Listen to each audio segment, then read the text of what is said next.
This is the story of how the worst decision of my life began to turn into something I never expected.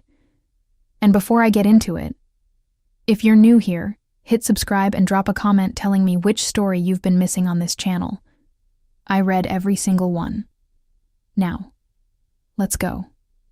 The moment my motorcycle died, I was exactly 43 miles from the nearest town, surrounded by nothing but red dirt, cacti, and the particular kind of silence that makes you aware of every thought you've been running from. The engine coughed twice, almost apologetically, like it felt bad about the timing, and then went completely, humiliatingly quiet. I coasted to the side of the road, put down the kickstand, pulled off my helmet, and just stared at the horizon for a solid minute. The Arizona sky was doing that thing it does in the late afternoon, turning every shade of orange and pink that has no business existing in nature. And I remember thinking, of course it's beautiful right now. I'd been on the road for 2 years, 3 months, and, if we're being precise, 11 days. Not that I was counting. I just have a very good memory for things I pretend not to think about. I had crossed 22 states, slept in 40-something motels, eaten gas station sushi in places that should have taught me better, and successfully convinced myself that movement was the same thing as healing. That if I never stopped long enough to feel the weight of what I'd lost, maybe the weight would eventually forget where I lived. Spoiler, it doesn't work that way. But I was committed to the experiment. The thing about me, and I say this with full awareness of how it sounds, is that I have never had trouble getting people's attention. I walk into a room and something shifts. I've watched it happen enough times to stop being surprised by it and start being almost bored by it. Almost. I'm not going to pretend I don't know I'm attractive, because that would be a lie.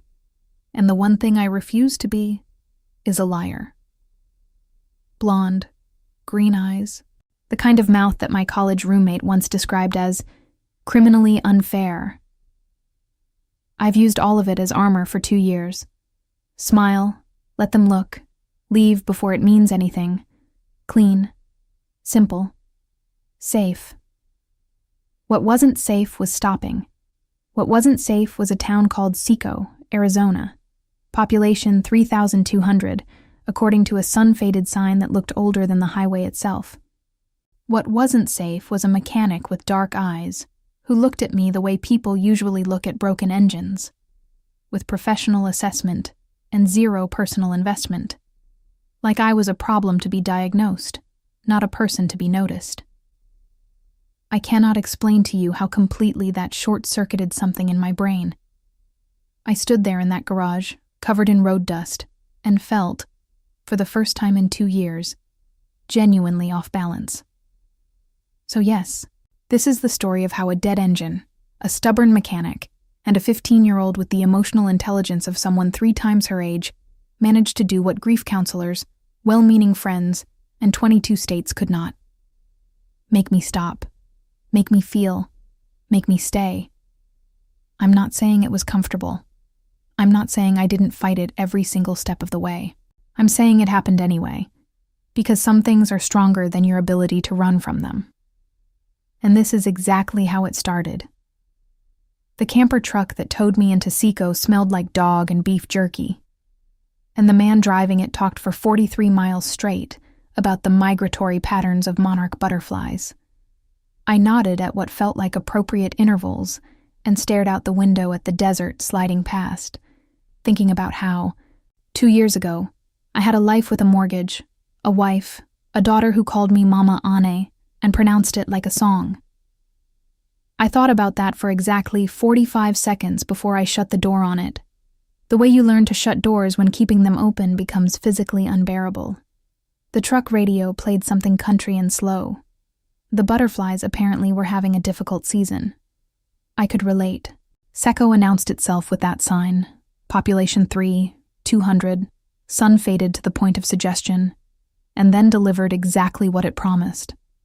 A main street that took 40 seconds to drive through. A diner with a hand-painted menu in the window. A gas station that doubled as a bait shop for reasons I chose not to investigate. And, at the far end, a mechanic's shop with a sign that read, Reyes Auto, in letters that had once been red and were now the color of dried roses. There was a truck up on the lift inside. There was the sound of something being done correctly with tools. The kind of place that exists in every small town and somehow always smells the same. Oil and metal, and the specific competence of people who fix things with their hands. I thanked the butterfly man, grabbed my bag, and walked in like I owned the place. Because that is the only way I know how to walk into anywhere. The first thing I saw was a pair of boots sticking out from under a Ford F-150. The second thing I saw was a teenager sitting on a workbench, eating chips from a bag and reading something on her phone with the focused intensity of someone defusing a bomb. She looked up at me without urgency. Brown eyes, her mother's jaw, the particular unbothered energy of a 15-year-old who has seen every type of person walk through that door and categorize them all before they finish their first sentence. She looked at me, looked back at her phone, then looked at me again, apparently deciding I was marginally more interesting than whatever she'd been reading. "You the one with the dead Triumph?" she said. Not a question, really. More of a confirmation of existing data. "Word travels fast," I said. She shrugged. "My mom called from the road. You need a form." I filled out the form. The boots under the truck hadn't moved. I slid the form onto the workbench next to the chip bag, and that was when the boots moved. Slowly. With purpose. And Mara Reyes rolled out from under the Ford on a creeper, sat up, and looked at me. I want to be precise about what happened in that moment, because I've replayed it enough times to have the details memorized. She looked at me the way a doctor looks at an X-ray. Present, focused, and entirely unmoved by anything other than the information she needed. She took the form, scanned it, said, "Triumph Bonneville, 2019. What happened?" I told her. She nodded twice, said the part would need to be ordered, said it would take 10 to 14 days, said the labor estimate would be ready by morning. Then she stood up, wiped her hands on a cloth tucked into her back pocket, and went back under the truck. That was it. That was the whole interaction. No second glance. No half smile. No micro-expression of appreciation for the fact that I was standing there being, objectively, a very good-looking person in excellent lighting. Nothing. I stood at that workbench for a full 5 seconds longer than I needed to, which is 4 seconds longer than I have ever stood anywhere waiting for an acknowledgement that wasn't coming. The teenager on the workbench was watching me with the patient, faintly amused expression of someone who had seen this exact thing happen before. "She's always like that," she said, without looking up from her phone. "I'm Tess." "Ain't I said. "Cool name," she said, in the tone people use when they mean it but refuse to make it a whole thing. I decided, in that moment, that I liked her. I found lodging through Tess, who texted someone while I was still standing there and announced that her great-aunt Dolores had a room in the back of the diner and charged less than the motel in Kingman. I didn't ask how Tess had my situation assessed well enough to know I'd need cheap lodging. She just had. Dolores met me at the diner door with the energy of a woman who had been expecting me specifically and was mildly annoyed it had taken me this long to arrive. She was small, sharp-eyed, somewhere in her late 60s, and she put a plate of enchiladas in front of me before I'd fully sat down. "You eat," she said. It was not a suggestion. The enchiladas were extraordinary. I ate 2 helpings and answered questions about my life with the careful vagueness of someone diffusing a different kind of bomb. And Dolores received every deflection with the serenity of a woman who already knew the answers and was simply giving me the courtesy of thinking I was getting away with something. The room in the back was small and clean and had a window that looked out onto the alley, and beyond it, the back wall of Reyes Auto.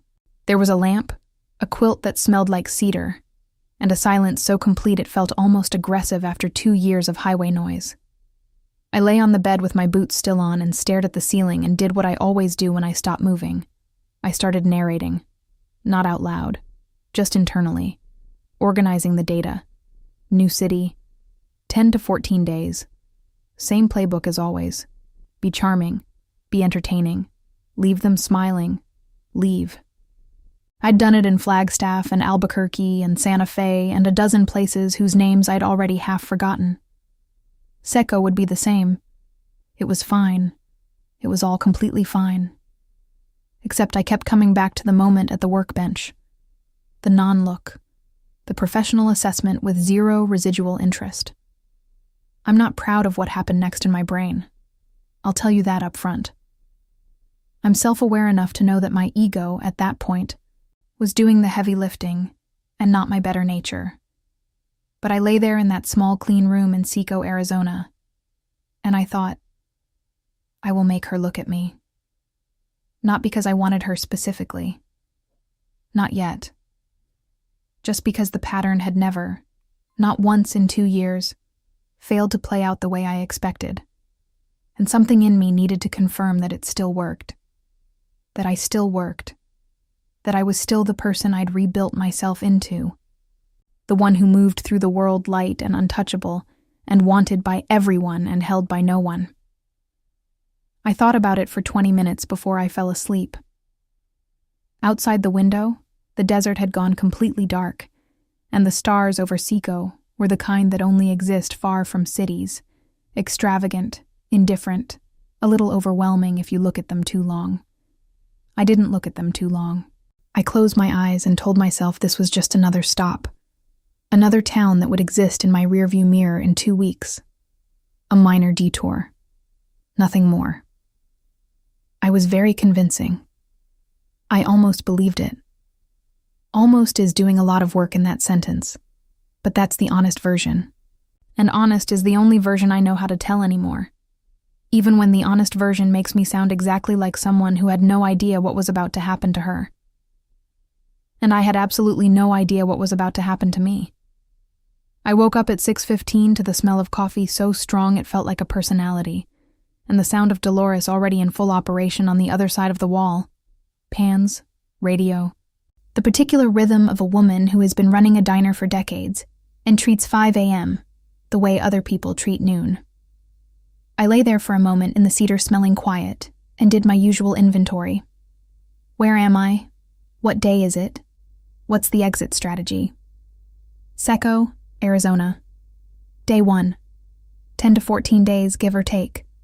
I'd been in tighter spots.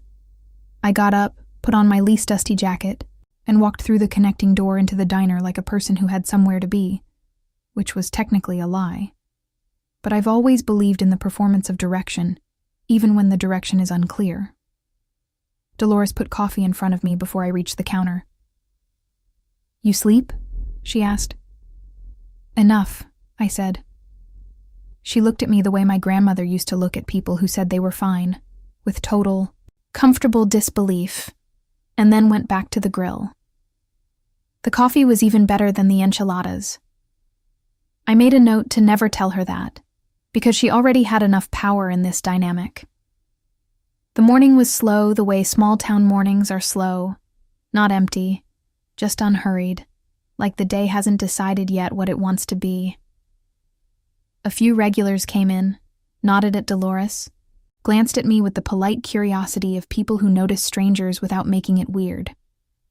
I drank 2 cups of coffee and ate eggs that I didn't order, but that appeared in front of me anyway, and I watched the street outside the window with the specific restless energy of someone whose entire routine has been built around movement, and who is now, suddenly, stationary. Across the street and down half a block, I could see the front of Reyes Auto. The roll-up door was already open. There was already a truck inside that hadn't been there yesterday. Someone had been there since before I woke up, which meant someone had started their day before 6:15, which was either admirable or deeply concerning depending on your philosophy. I told myself I wasn't thinking about who that someone was. I was just observing the street. Situational awareness, completely neutral. I gave it until 9 o'clock before I went over. I want to be clear that I had a reason. I needed to know if there was any update on the part's timeline, which was a perfectly legitimate thing to want to know, and the fact that I'd changed my jacket twice before leaving the diner was entirely unrelated to that legitimate purpose. Tess was already there, which surprised me until I remembered it was Saturday. She was crouched next to a Jeep with a flashlight, doing something with focused competence that I didn't understand mechanically, but recognized professionally, the posture of someone who actually knows what they're doing. She looked up when I walked in. "No update on the part yet," she said. "It's 9 a.m., I said. "I know," she said. "I'm just telling you before you ask." I closed my mouth. She went back to the Jeep. From somewhere deeper in the garage came the sound of tools and, faintly, music. Something in Spanish, low and unhurried, that I felt more than heard. Mara appeared from the back bay with the timing of someone who had heard me come in and chosen to finish what she was doing before acknowledging it. She was wearing coveralls with the sleeves pushed up and her dark hair pulled back, and she moved through her own space with the particular ease of someone who has never once felt out of place in their own life. She looked at me. Actually at me this time. Not the assessing glance from yesterday, but a proper, full look, the kind that takes inventory. I felt it land. I also felt the moment it ended, which was approximately 2 seconds later, when she said, "Supplier opens at 10. I'll call then," and turned to write something on the whiteboard mounted next to the tool wall. I stood there. Tess, without looking up from the Jeep, said, "She'll let you know when she knows." "Right," I said. "Great." "You want something to do?" Tess asked. I looked at her. "I'm asking," she said, "because you look like someone who doesn't know what to do with themselves when they're not moving." Which was, frankly, one of the more accurate things a stranger had said to me in recent memory, and I resented it slightly. I stayed. I don't have a better explanation than that. Tess handed me a rag and pointed me toward a shelf of parts that needed to be organized, which was something I could do with my hands while my brain did its own thing, and so I did it. The garage had a specific atmosphere that I noticed in pieces. The radio cycling through songs I half knew, the particular quality of light through the high windows, the easy silence between Tess and her mother that spoke of years of working in the same space. They didn't talk much, but when they did it was efficient and warm, a shorthand that belonged entirely to them. Once, Mara said something in Spanish and Tess responded in English, and Mara made a sound that was almost a laugh, and I pretended to be very interested in a box of valve caps so that no one would see that I was paying attention. This was, I recognized, a new experience. I am not, as a rule, someone who pretends not to pay attention to things. I am someone who owns her attention and directs it openly and without apology. Something about the atmosphere of that garage made me want to be quieter than I usually am. At 10:15, Mara called the supplier. I was near enough to hear one side of the conversation, professional, unhurried, specific. She knew exactly what she needed and exactly how to ask for it, and there was something in the precision of it that was unexpectedly compelling in a way I didn't immediately have vocabulary for. She hung up, made a note, and came to find me at the parts shelf with the straightforward lack of ceremony that was apparently just how she operated. 12 days, she said, possibly 10 if the shipping cooperates. Okay, I said. You're welcome to stay in Seco, she said. There's not a lot here, but what there is works. It was the most words she'd said to me consecutively, and I was aware, in real time, that I was analyzing the sentence for subtext and finding none. It was a completely sincere, completely impersonal statement of local fact. Thanks, I said. She nodded and went back to work. I stood at the parts shelf for a moment after she walked away, holding a valve cap I had no use for, running a quiet internal diagnostic on what had just happened. The answer was nothing. Nothing had happened. She had given me a factual update in a professional manner and returned to her job, and I was standing there like someone had said something significant when she had, objectively, said nothing significant at all. Tess appeared at my elbow. Lunch is at the diner, she said. Dolores makes pozole on Saturdays. Is that an invitation? I asked. It's information, she said. What you do with it is up to you. She said it with the completely straight face of someone who had learned dry humor from a master, and I thought, not for the first time, that 15 had no business being this self-possessed. I put the valve cap down. Pozole sounds good, I said. Tess nodded once, as if this had been the only reasonable conclusion. Lunch at the diner was louder than breakfast, a few tables full, the particular comfortable chaos of a place that is genuinely the center of a small-town social life. Dolores moved through it with the authority of a conductor. Tess ate quickly and efficiently and read something on her phone, and occasionally offered opinions on the conversations happening around her, with the serene confidence of someone whose contributions are always welcome. I ate the pozole, which was extraordinary, and watched the room, and felt something loosen slightly in my chest that I couldn't name precisely. Not happiness, exactly. More like the temporary absence of the specific tension I'd been carrying so long I'd stopped noticing it the way you stop noticing a sound that never turns off. It was quiet in a way that had nothing to do with volume. I noticed it the way you notice when a headache lifts. Mara came in at 12:40, washed her hands at the counter sink, sat 3 stools down from me, and ordered without looking at the menu. Dolores brought her food with the ease of someone who has done this 10,000 times. They exchanged a few sentences in Spanish that I didn't follow.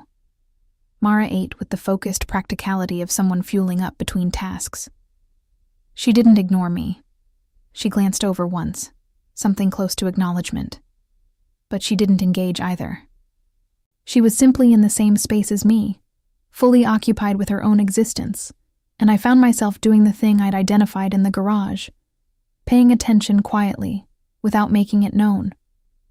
Which was, I will tell you directly, not something I had done in 2 years. In 2 years, I had been many things in many rooms. Quiet and unannounced was not one of them. I walked back to my room that afternoon and sat on the edge of the bed and had a very honest conversation with myself. The honest conversation went like this. Something is different about this, and you know it, and pretending otherwise is a waste of your own time. I didn't know yet what different meant. I wasn't ready to poke at it too directly, but I acknowledged it, which is more than I'd been doing with most things for 27 months. Outside the window, the afternoon light was hitting the back wall of Rhea's auto at an angle that made the old paint look almost warm. From inside, faint and unhurried, came the sound of Spanish radio and tools and someone working steadily through the end of the day. I sat with it for a while. Then I thought, tomorrow I'm going back over there. Not because of the ego thing from last night. Or not only because of that. But because the garage felt like the only place in Seco where something real was happening. And I had not been somewhere real in a very long time. I went back to the garage on Sunday with the world's thinnest excuse.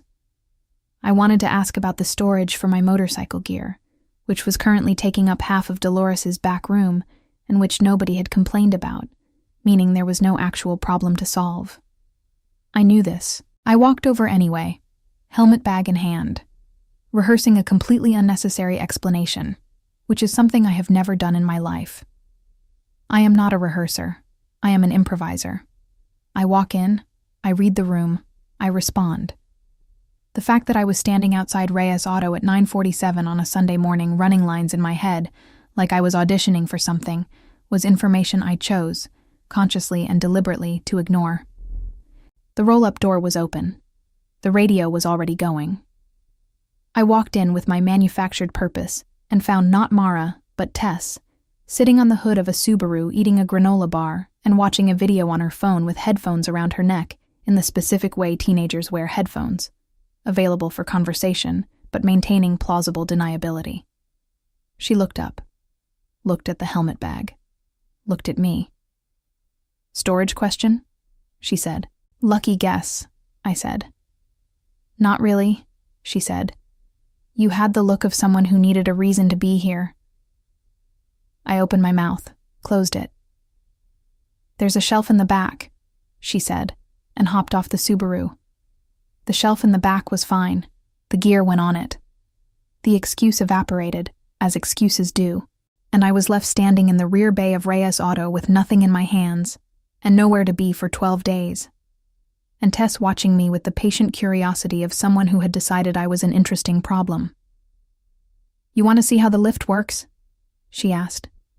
I looked at the hydraulic lift currently holding a Dodge pickup 3 feet off the ground.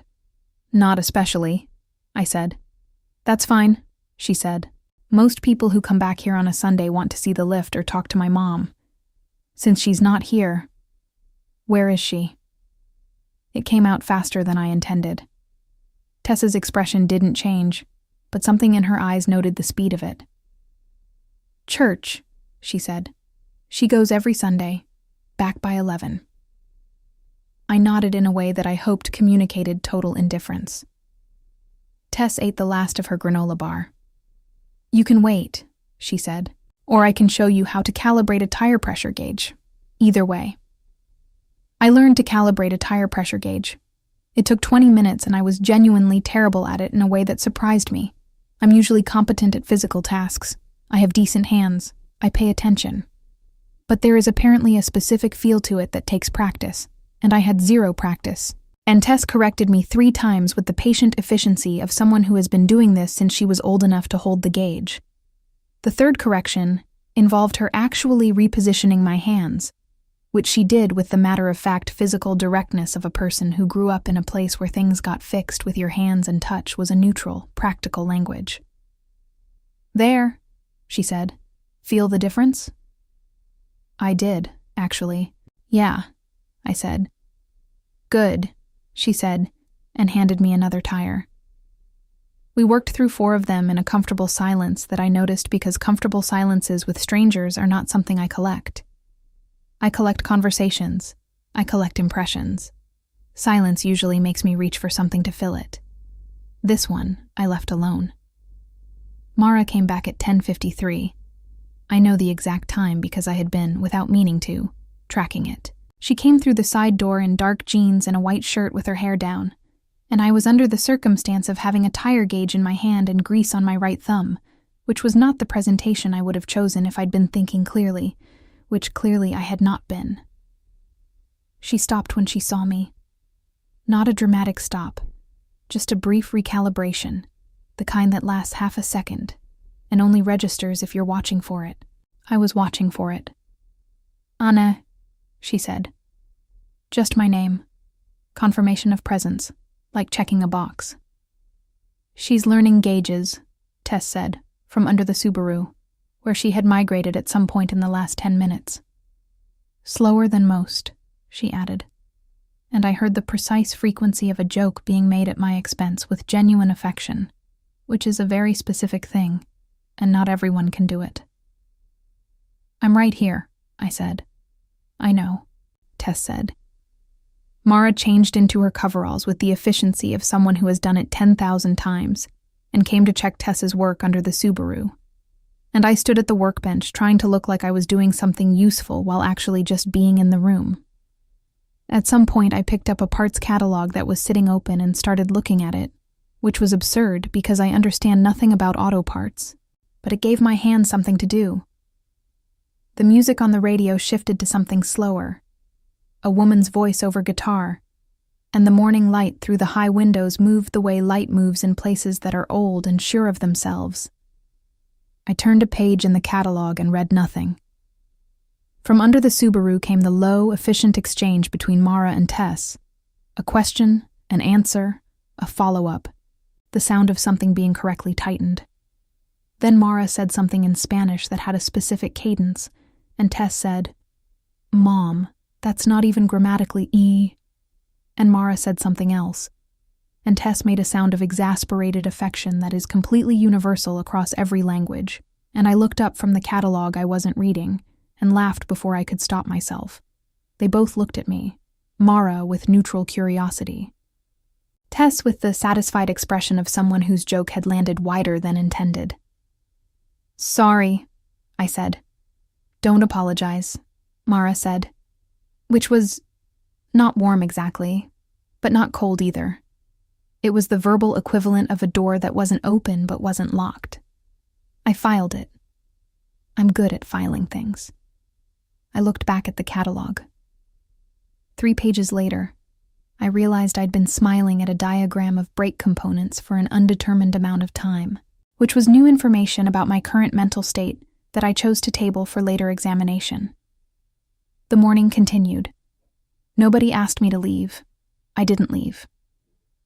Tess taught me the names of 4 tools with the same energy a person uses to teach a tourist basic phrases in a foreign language: useful, slightly condescending, genuinely kind. I repeated them back. She corrected my pronunciation of torque wrench, which shouldn't have a pronunciation problem, but apparently I was making one.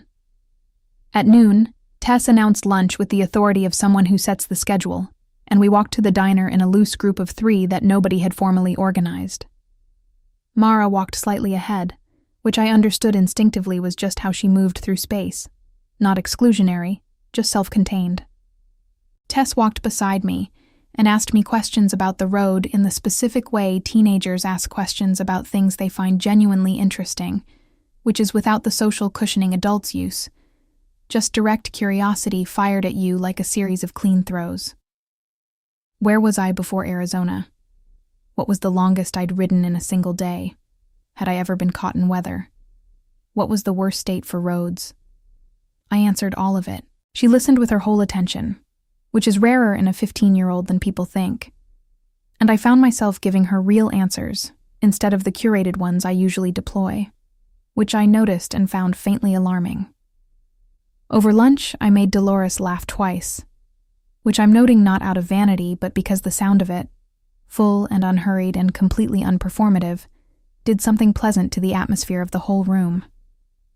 Mara, across the table, looked up when Dolores laughed.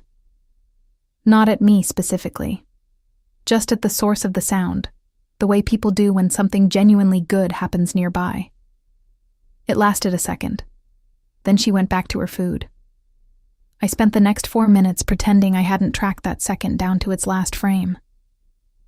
Tess, who misses nothing, was looking at her phone with an expression of total innocence that I did not trust for a moment. Walking back to the garage after lunch, Mara fell into step beside me for approximately half a block. Not intentionally, just the geometry of the sidewalk, and said without preamble, "Tess likes you." "I like her too," I said. "She's perceptive," Mara said. It sounded like a fact and a warning in the same breath, delivered without drama. "I noticed," I said. Mara nodded once. We reached the garage. She went back to work. I stood at the entrance for a moment, that half block of sidewalk already replaying on a loop, analyzing it for everything it contained and everything it withheld, which was a deeply undignified thing to be doing in a garage doorway in Seco, Arizona on a Sunday afternoon, and I did it anyway. I walked back to the diner with grease still on my thumb and the catalog of things I was pretending not to notice growing longer by the hour.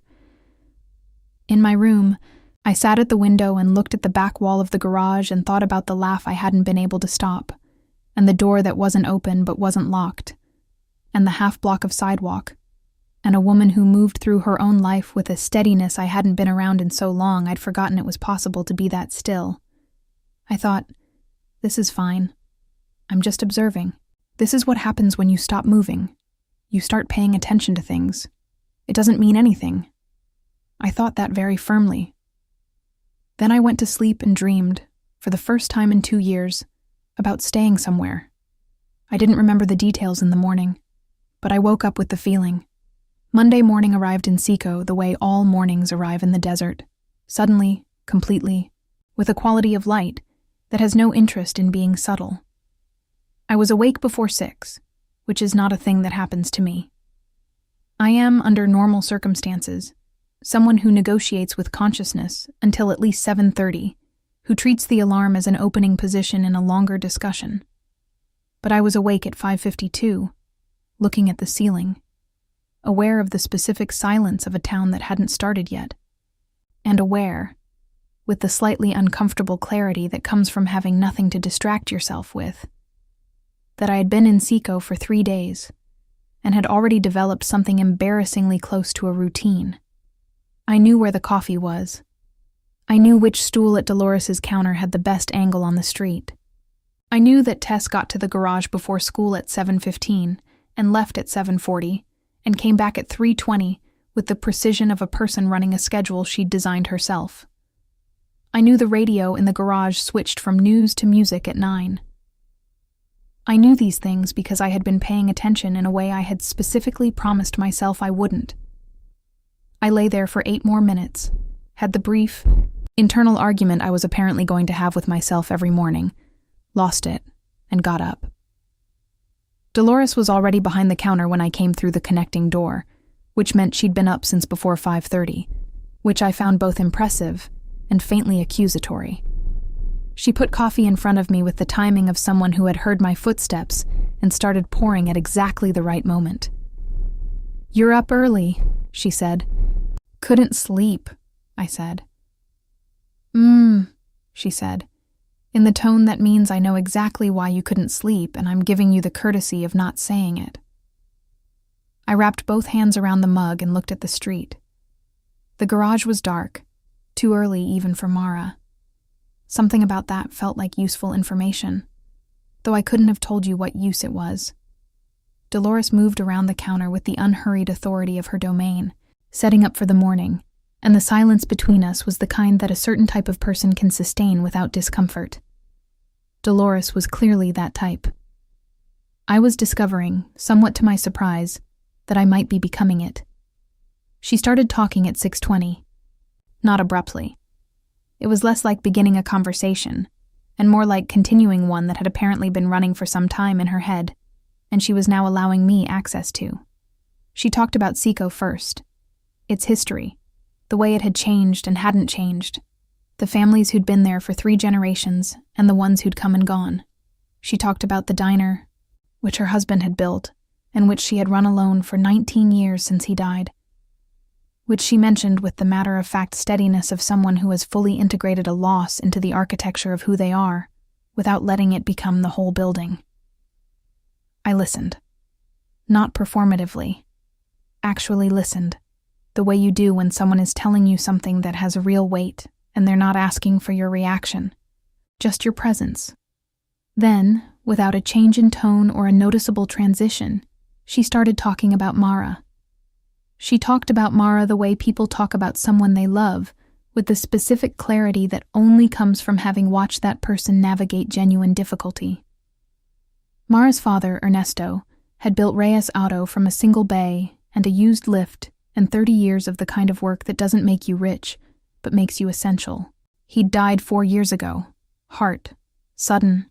The kind of loss that doesn't give you time to prepare because there is no preparing for it. Mara had been 26. Tess had been 11. The business had been struggling, and the man who had been Tess's father had already been gone for 3 years by then. Mara had taken all of it.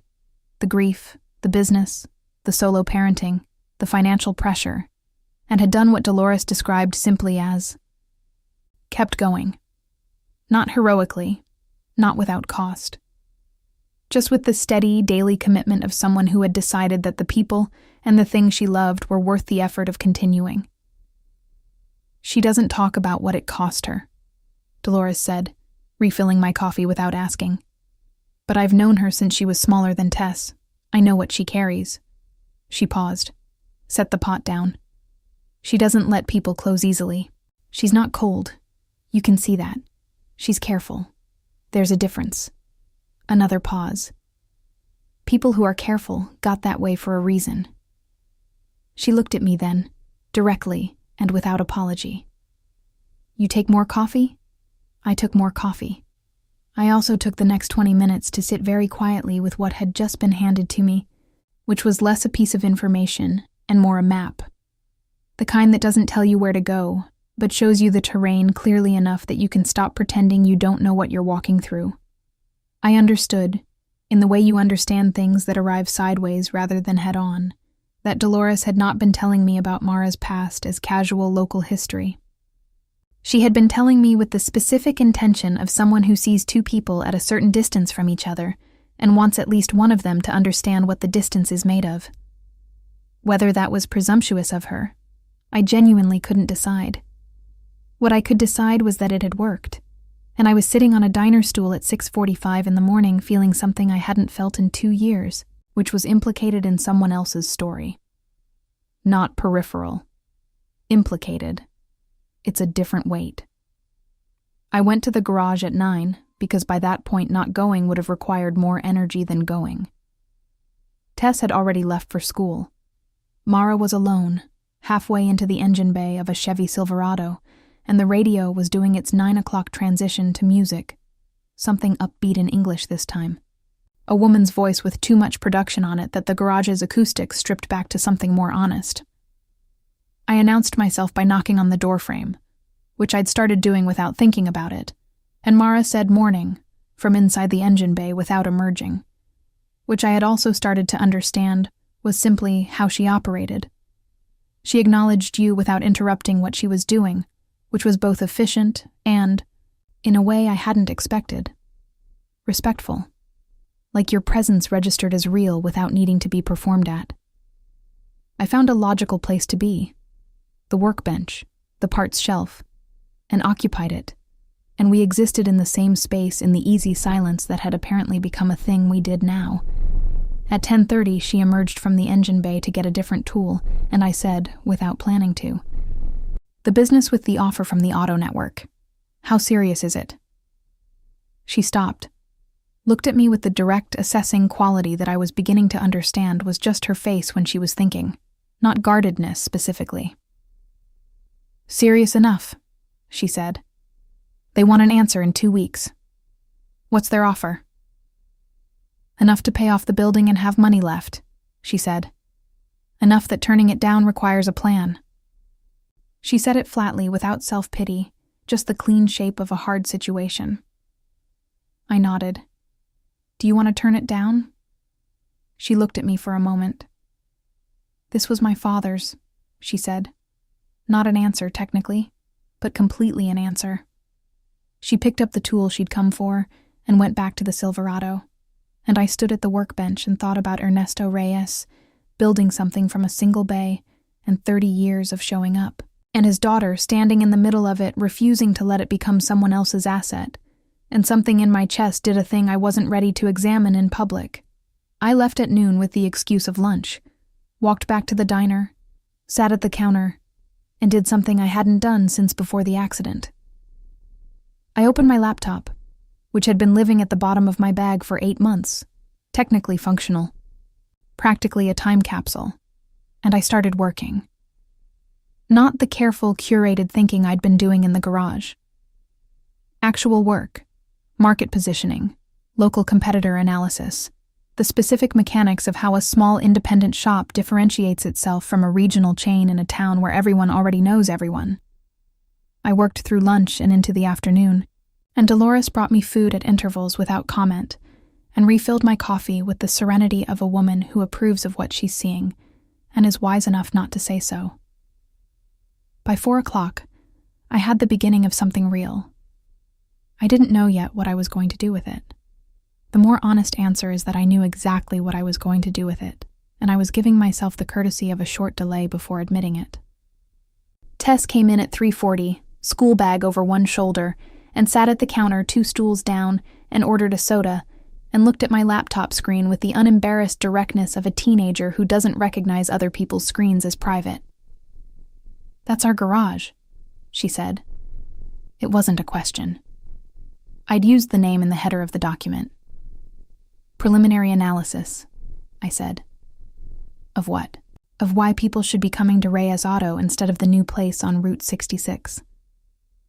She was quiet for a moment, reading what was visible on the screen with a speed that told me she was actually processing it, not just scanning. "Does my mom know you're doing this?" "Not yet," I said. She looked at me. "She won't like that you did it without asking," she said. "I know," I said. "She also won't throw it away," Tess said, and picked up her soda. There was a quality to the way she said it. Not reassurance exactly, more like data, offered neutrally from someone with better information than me. I appreciated it the way you appreciate a weather report that turns out to be accurate. Dinner that night was the first time I sat at a table with both of them. Not by design. Dolores seated us that way with the cheerful authority of someone who arranges things and allows other people to believe it happened naturally. Mara arrived after closing up the garage, sat across from me, and accepted this arrangement with the same equanimity she appeared to bring to everything. The conversation was mostly Tess, who had opinions about her history teacher, her school's scheduling system, and a documentary she'd watched the previous night that had apparently made several factual errors she found personally offensive. Mara listened to all of it with the particular focused quality of a parent who finds their child genuinely interesting.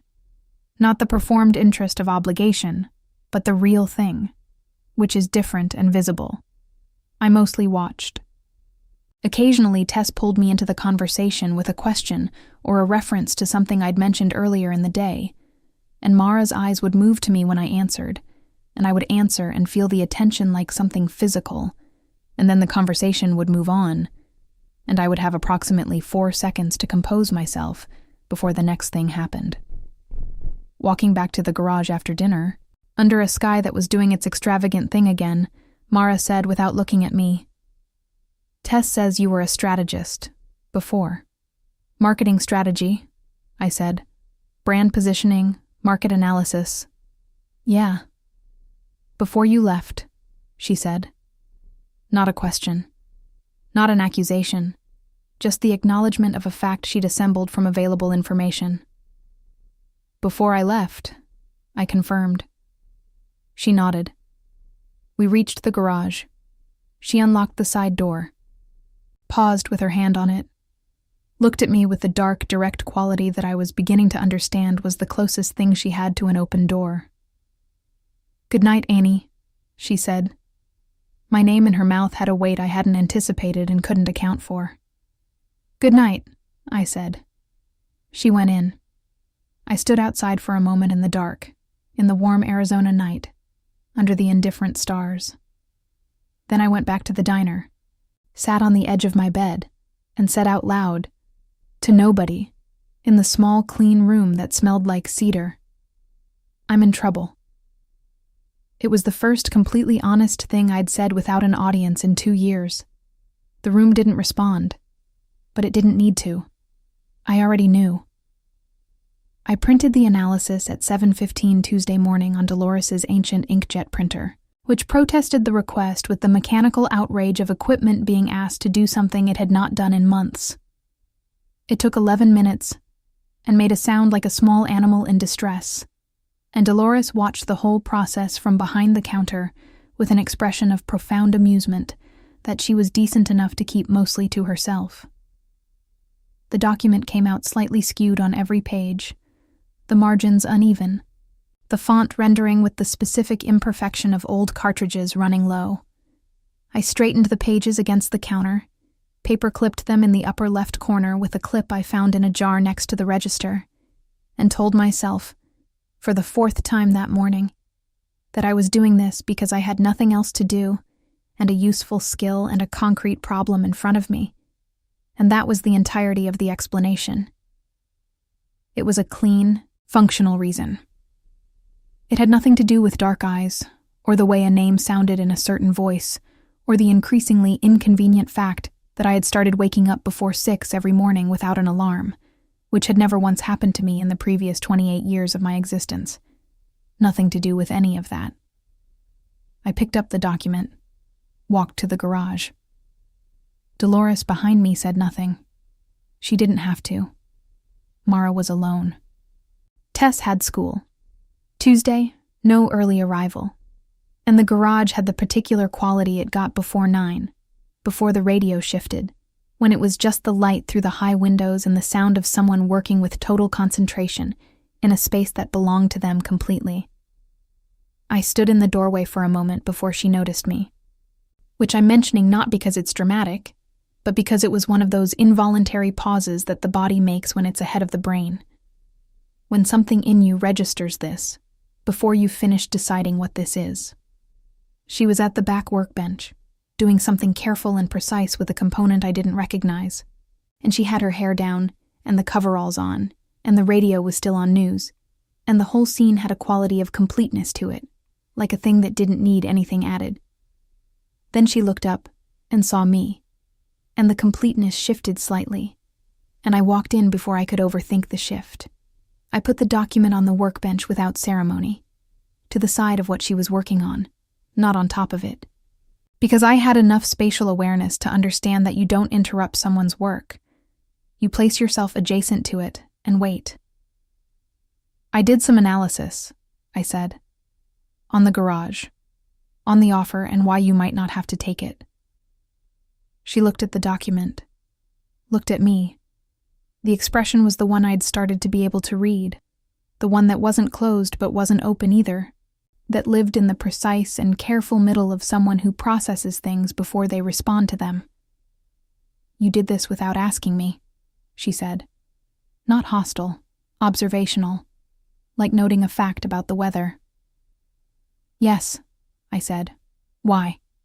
And there it was, the question I had prepared 3 different answers for, none of which were entirely true, and which I was now standing in front of, with the increasing awareness that she would know the difference between a true answer and a managed one, because she was exactly the kind of person who would know that. I picked the answer that was truest, without being the whole truth. Because the problem was clear, and I had the skills and the time, I said. And because I didn't want to ask, and have you say no before you'd seen it. A pause. That's a little arrogant, she said.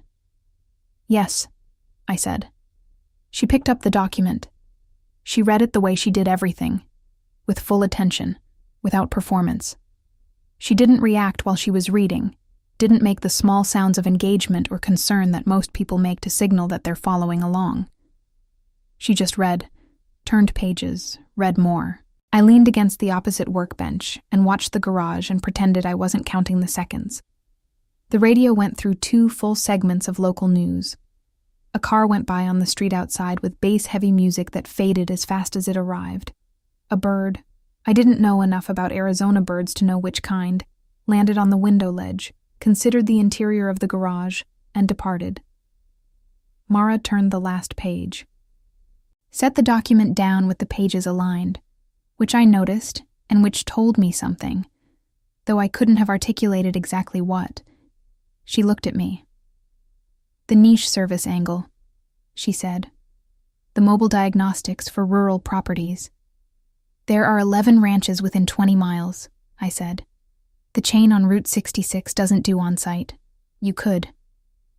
She was quiet for a moment. That would need a second vehicle, she said. A used van, I said. Less than 8,000. I ran the numbers on page 4. She looked at page 4, looked up. You ran acquisition costs, she said, with the tone of someone confirming something that surprised them slightly. I worked in strategy for 6 years, I said. Old habits. The silence that followed was the kind I'd learned to read as processing rather than rejection. The specific quiet of someone who is taking something seriously enough to think about it before they speak. I waited in it without filling it, which was, again, not something I would have recognized as remarkable 3 weeks ago. Mara set the document down again, precisely, and said, Why do you want to help us? And there was the version of the question I hadn't prepared for. Because us was doing different work than me would have done, and she knew that, and had chosen the word deliberately, and I was standing in front of it with exactly nowhere to hide. I looked at the document on the workbench, the skewed margins and the low cartridge font and the paperclip I'd found in a jar. The 11 pages I'd built out of a skill I'd stopped using and a problem that had nothing to do with me, and an honesty I hadn't been ready for when I woke up that morning and was apparently ready for now, standing in this garage, in this light, in front of this woman who asked questions like she already knew the answer and just wanted to see if you'd say it true. Because it matters, I said. This place matters. What your father built here matters. And I stopped. Started again. I haven't done anything that mattered in 2 years, I said. And I remembered what it felt like. It was the most I'd said in one direction in a very long time, and the words sat there in the space between us, and I didn't take them back, and she didn't look away.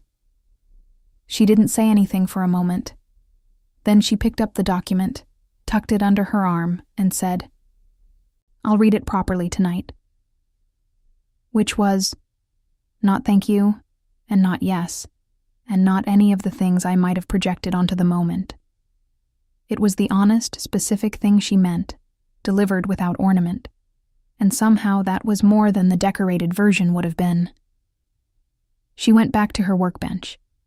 I stayed for a while longer, doing the things I'd started doing without being asked, organizing, labeling, making myself useful in the small and physical ways that Tess had taught me, and that I had discovered I didn't hate. At 11, Mara looked up from her work and said, without preamble, "There's a ranch owner, comes in every 3 months, drives 40 minutes each way. I've thought about the on-site thing before." "What stopped you?" I asked. She considered it. "Same thing that stops most things," she said. "Not enough time to think past the immediate problem." I nodded. "That's what I'm for," I said, and then realized how that sounded, and started to walk it back, and she said, very quietly, almost to herself, "Maybe." Just that. One word. Maybe.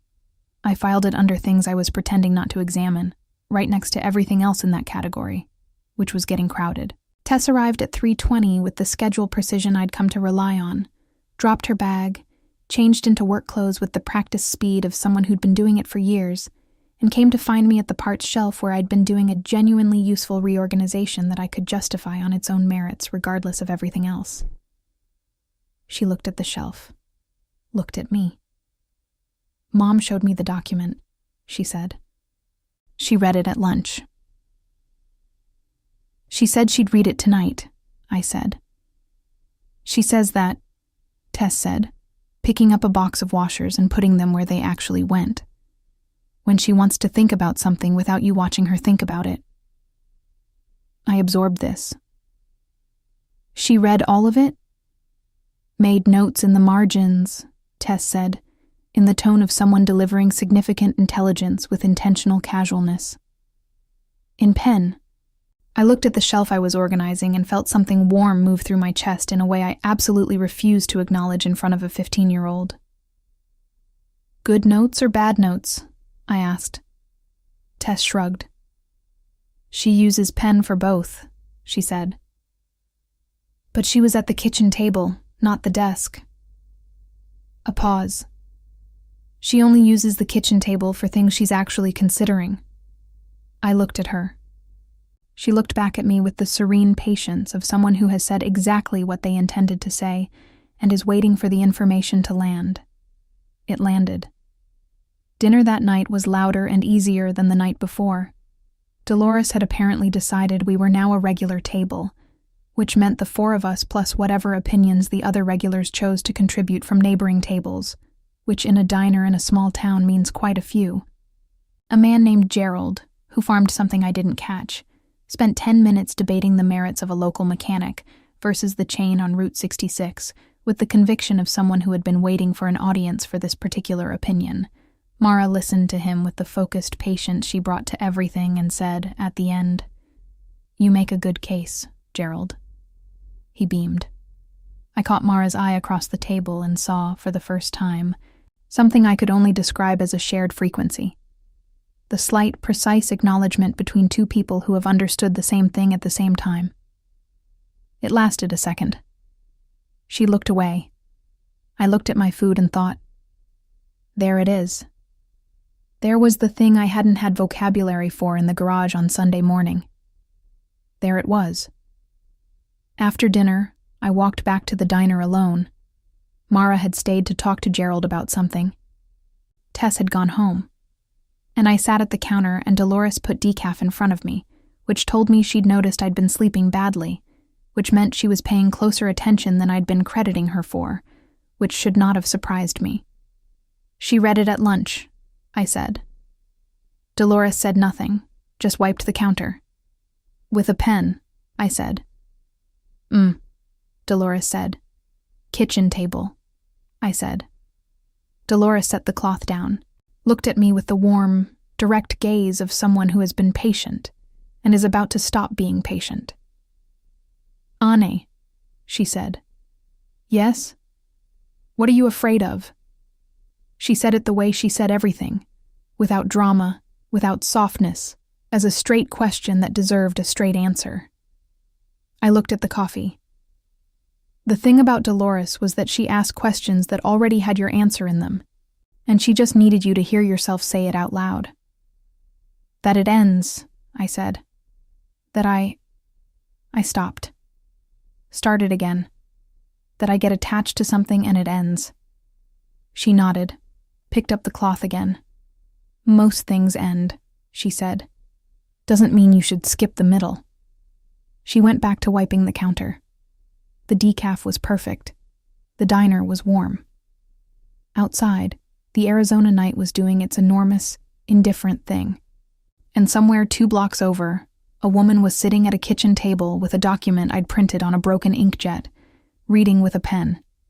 And I was here, in the middle, terrified and present, and unable to make myself move toward the exit.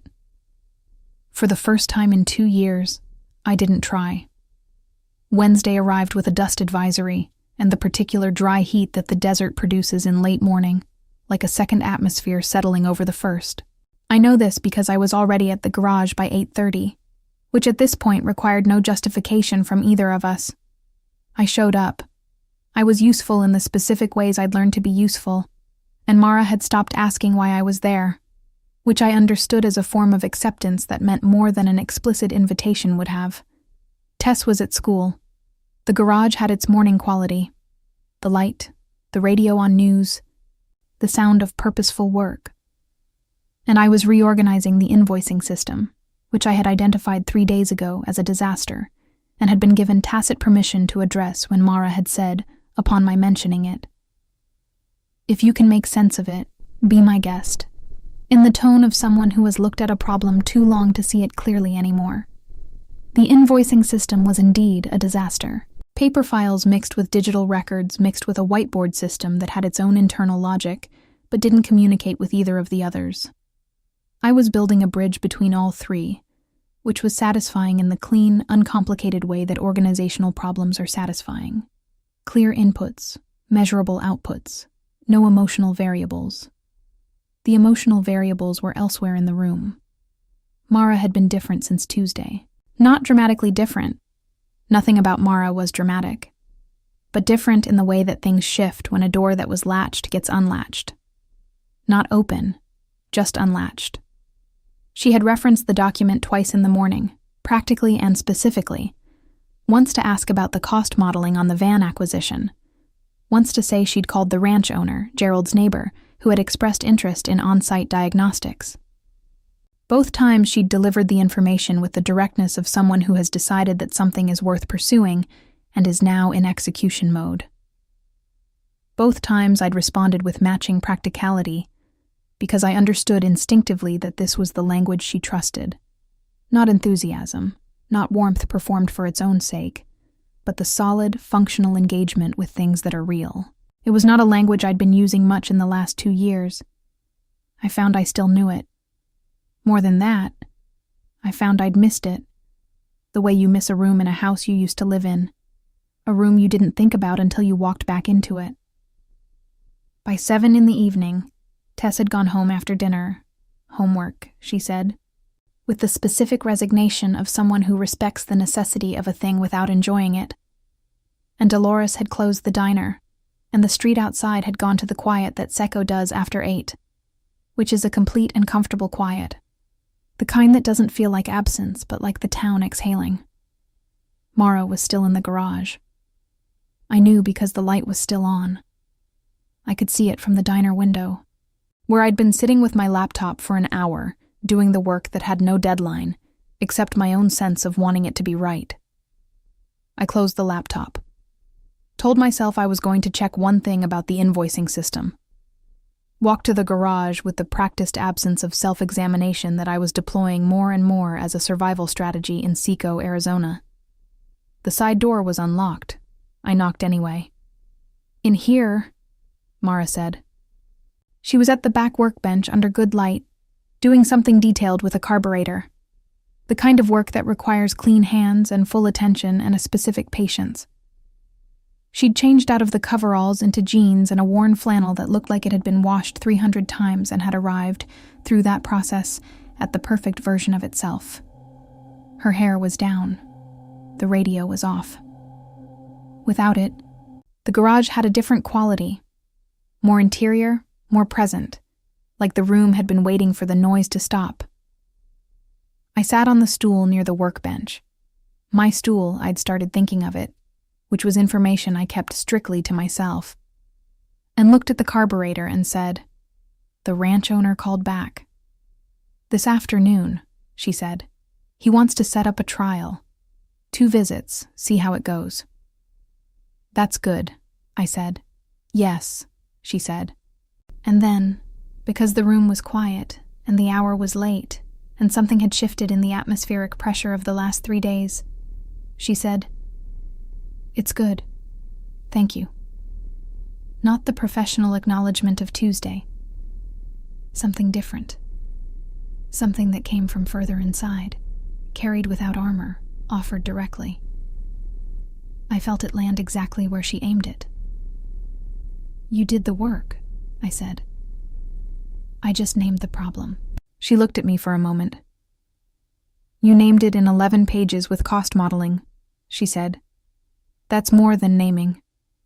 I almost said something light, something deflecting. The version of me from 2 years ago would have. The version of me from last week probably would have. I said, "I wanted to." The conversation that followed was the kind that starts in one place and ends somewhere else entirely, following the logic of 2 people who have been careful with each other for days, and are now, in the particular privacy of a late evening in an empty garage, slightly less careful. We talked about the business first, the plan, the timeline, the realistic expectations. Then about Seco, which Mara talked about with the specific affection of someone who has chosen a place consciously and not by default, who has looked at the limitations clearly and decided the thing is worth them.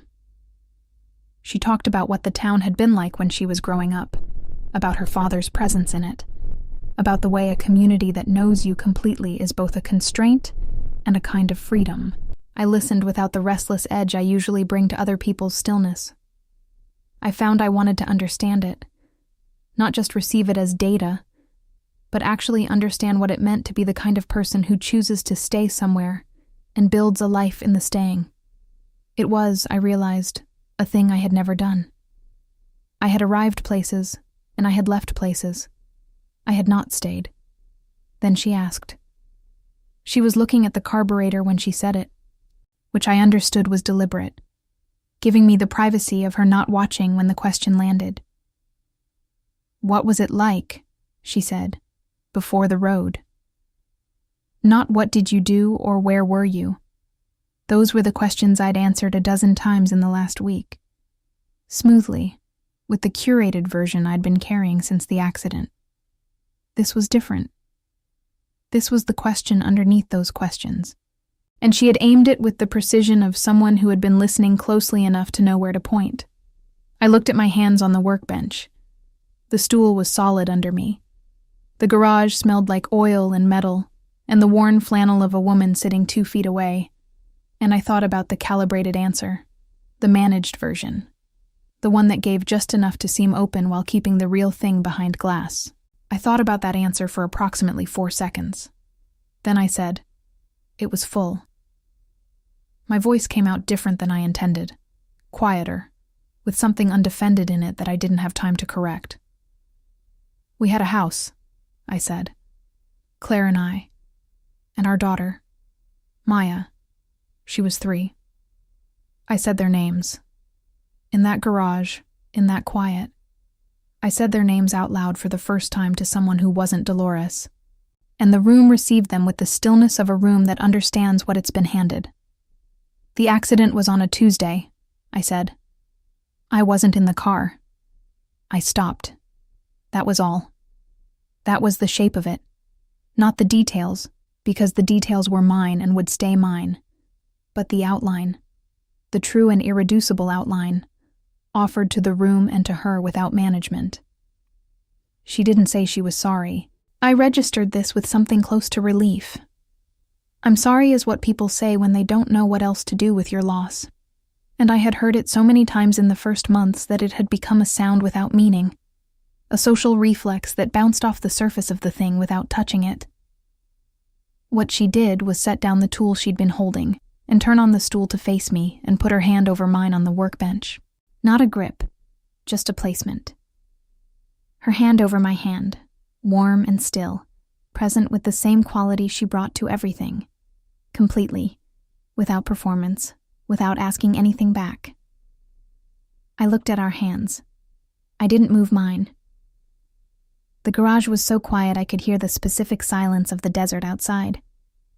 The enormous breathing quiet of a landscape that has been here for longer than grief and will be here after it. Her hand stayed. Mine stayed. Something inside my chest, which had been a specific shape for 2 years and 3 months and 11 days, shifted very slightly. The way something shifts when it's been held in one position long enough, and someone, without announcement, gives it permission to be different. She was the one who moved first, slowly, without apology or explanation. Just the natural movement of someone who knows where the line is and respects it. She got up to get water, asked if I wanted some, and I said yes, and the moment was released back into the room as something that had existed and was now complete. We sat with the water and talked for another hour, more carefully, more lightly, with the ease of 2 people who have said something real and come out the other side.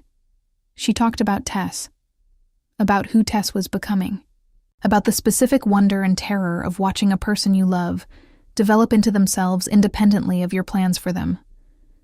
She talked about it the way you talk about something that amazes you every day. I asked questions because I wanted the answers, and she gave them because she trusted me with them, and somewhere in that exchange was a version of intimacy that I had not experienced in 2 years, and that arrived now, not as something I reached for, but as something that was simply there, like the light and the quiet, and the hand that had been on mine. I left at 11. The walk from the garage to the diner was 40 steps. I know because I counted them without meaning to, the way your body keeps data that your brain isn't ready to file.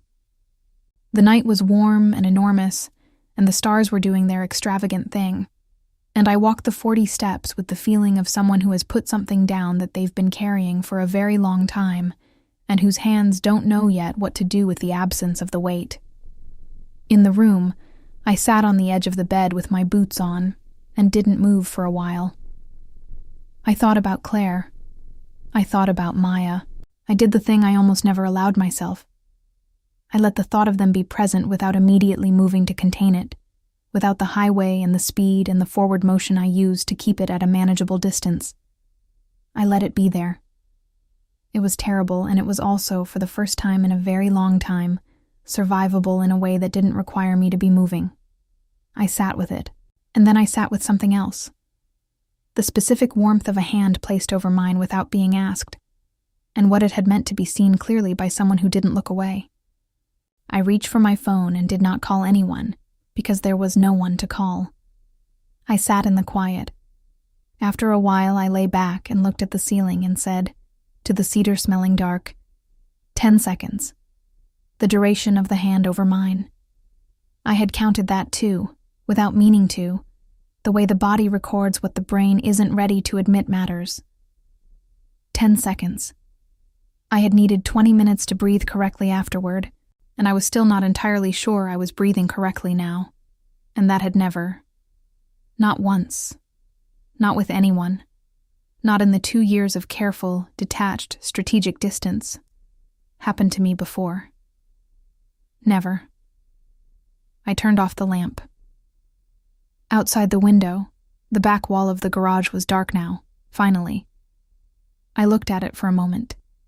Then I closed my eyes and thought, I am in so much trouble.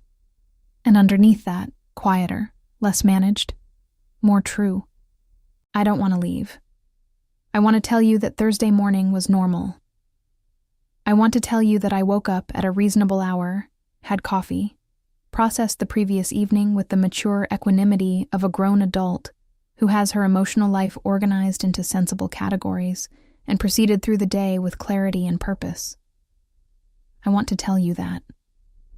What actually happened is that I woke up at 5:41, lay completely still for 19 minutes running the previous evening on a loop with the obsessive precision of someone reviewing security footage, got up, put on the wrong jacket, took it off, put it back on, walked into the diner, sat at the counter, and stared at the coffee Dolores put in front of me with the expression of someone who has recently been handed information their operating system wasn't built to process. Dolores looked at me for a moment, said nothing, refilled the coffee before I'd drunk enough to need a refill. This was, I had come to understand, her version of, I see you and I'm not going to make it weird. I appreciated it more than I could have articulated without embarrassing myself. The morning was complicated by the fact that everything looked different and nothing had changed. Seco was exactly the same. The street, the light, the distant sound of something agricultural happening at the edge of town. The way the heat arrived by 9 like a daily appointment. Reyes Auto had the same roll-up door, the same sign in letters that had once been red and were now the color of dried roses, the same radio going through its morning news cycle. Mara was inside doing exactly what she was always doing at this hour. Working, focused, entirely herself. Nothing was different. The difference was entirely interior, entirely mine, and it had the specific quality of a change that had been accumulating for days and had reached, the previous night, the point at which pretending otherwise was no longer a functional option. I knew this the way you know things you've been refusing to name, suddenly and completely, as if the name had always been there, just waiting for you to run out of alternatives. I was falling for her. Not the curated, managed, self-aware version of interest I'd been narrating to myself all week. The real thing. The kind that rearranges your interior without asking. I stayed at the diner until 9:30, which was later than my new routine and which Dolores noted without comment by bringing me a third coffee instead of her usual redirect toward useful activity. At 9:30, I walked to the garage with the focused neutrality of someone who has decided that nothing is different and has committed fully to that performance. Tess was there. Thursday, she had a late start, some school schedule rotation I'd learned not to question. Sitting on the Subaru hood with her granola bar in the specific position that meant she was available for conversation and was waiting to see if I would initiate it. I recognized the posture because I'd seen it every morning she'd been there before school, and I had, apparently, been paying closer attention to Tess's communication style than I'd realized. I said good morning. She said good morning. There was a pause of approximately 4 seconds, which in Tess's conversational grammar was a pause with intention. You okay? She said. Fine, I said. You look like you slept weird, she said.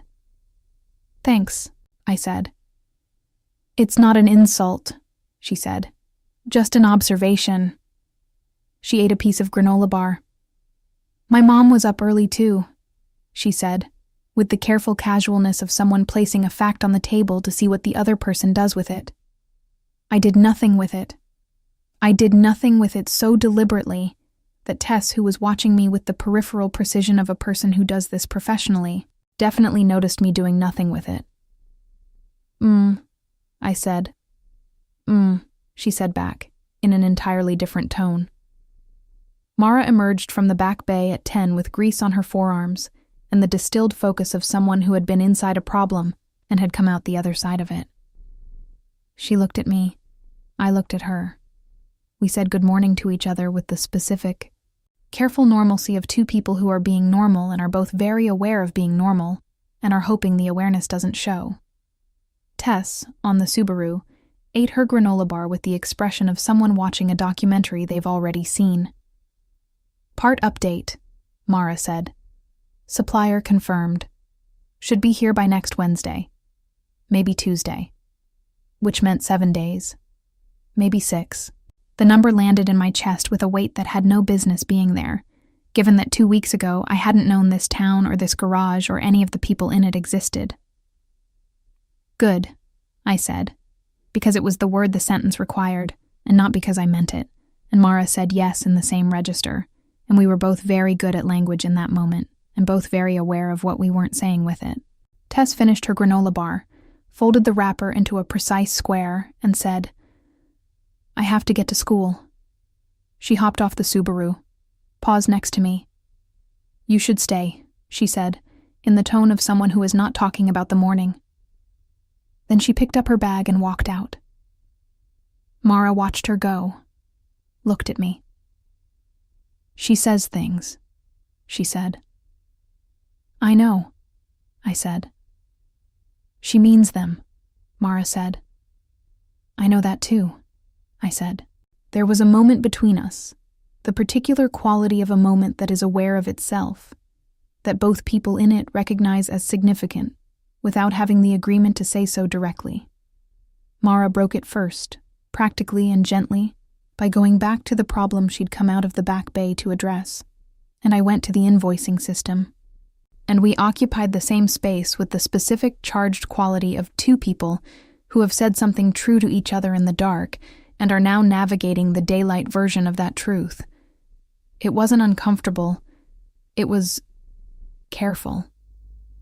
Like something new that hasn't developed its full vocabulary yet and is proceeding on instinct while the words catch up. I found I could work in it.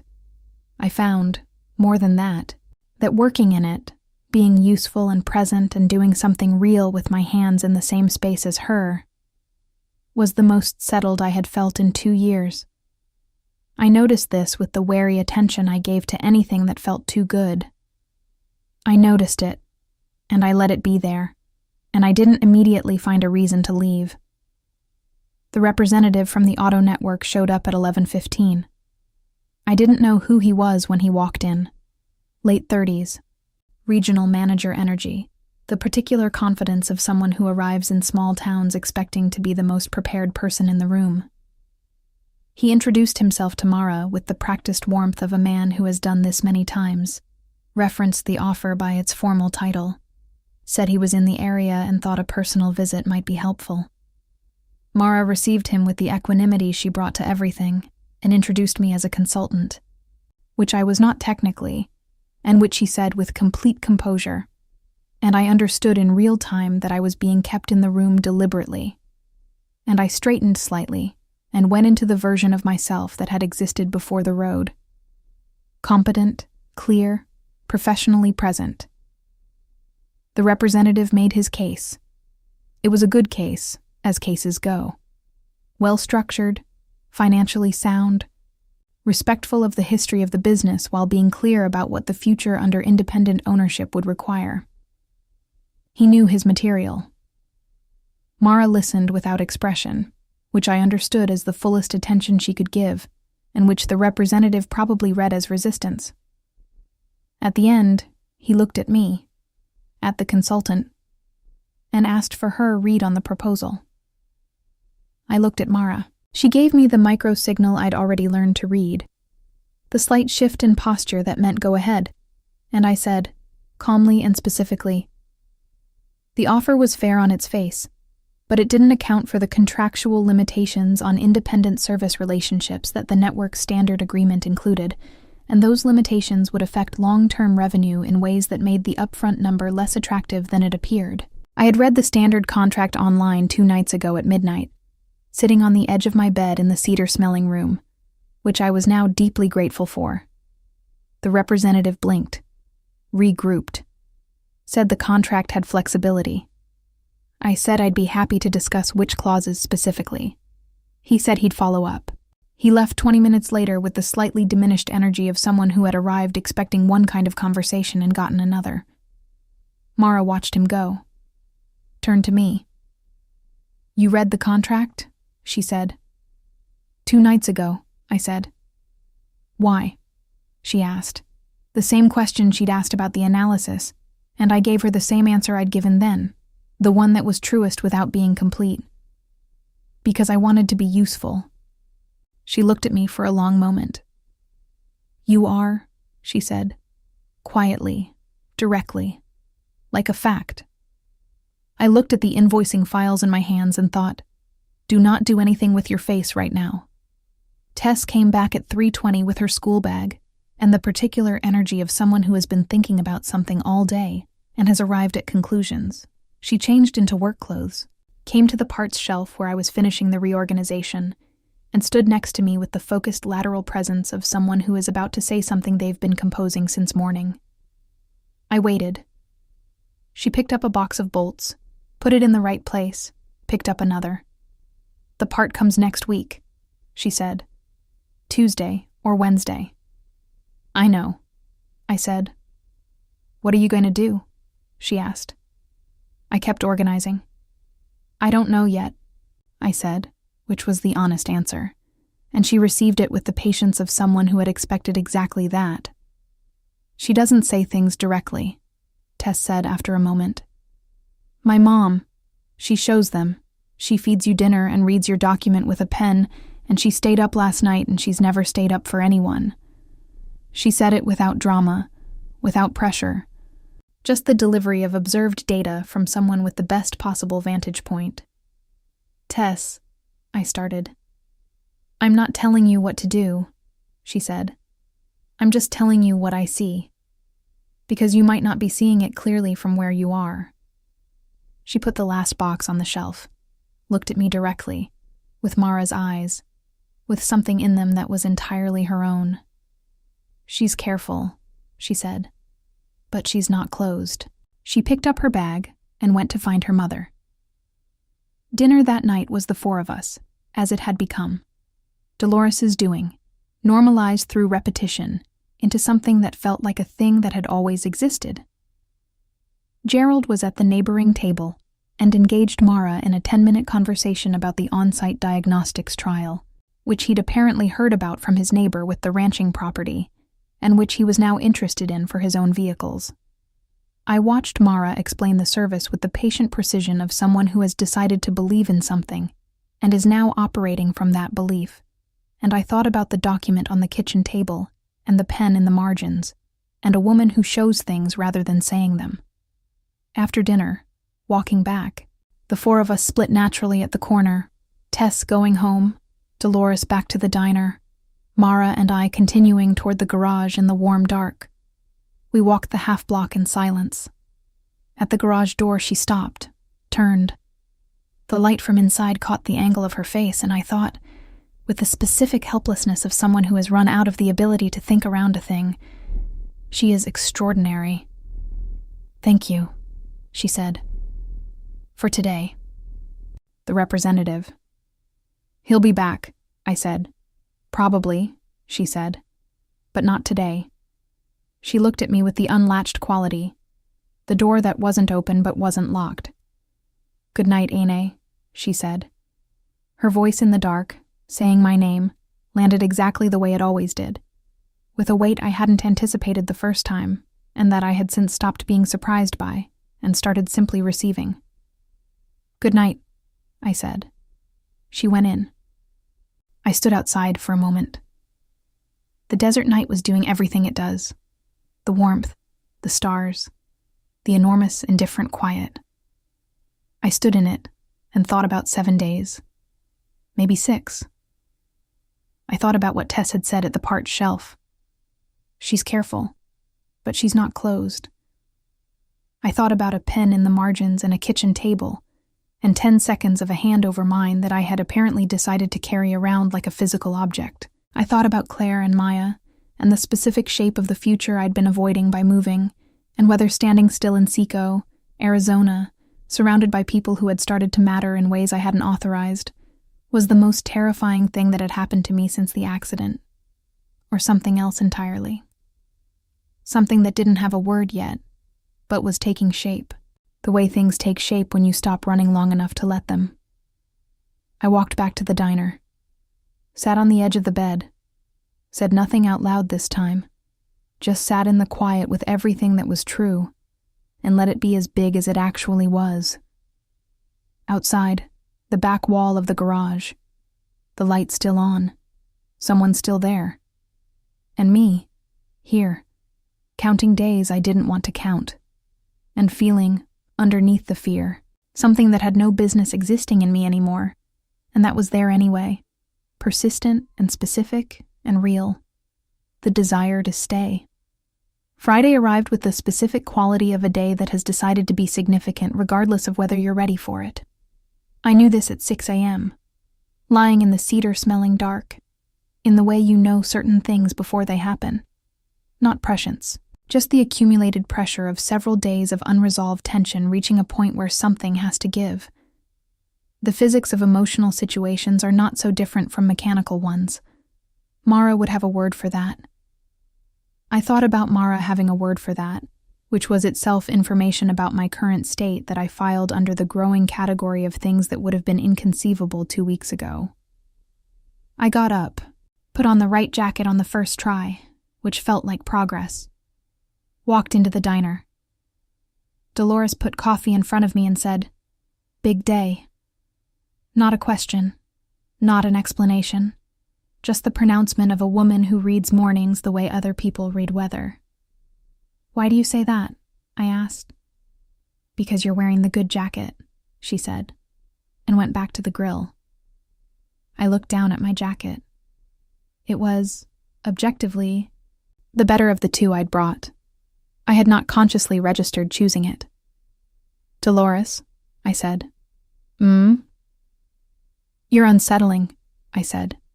"I know," she said, with the serenity of someone who has been told this before and considers it a compliment.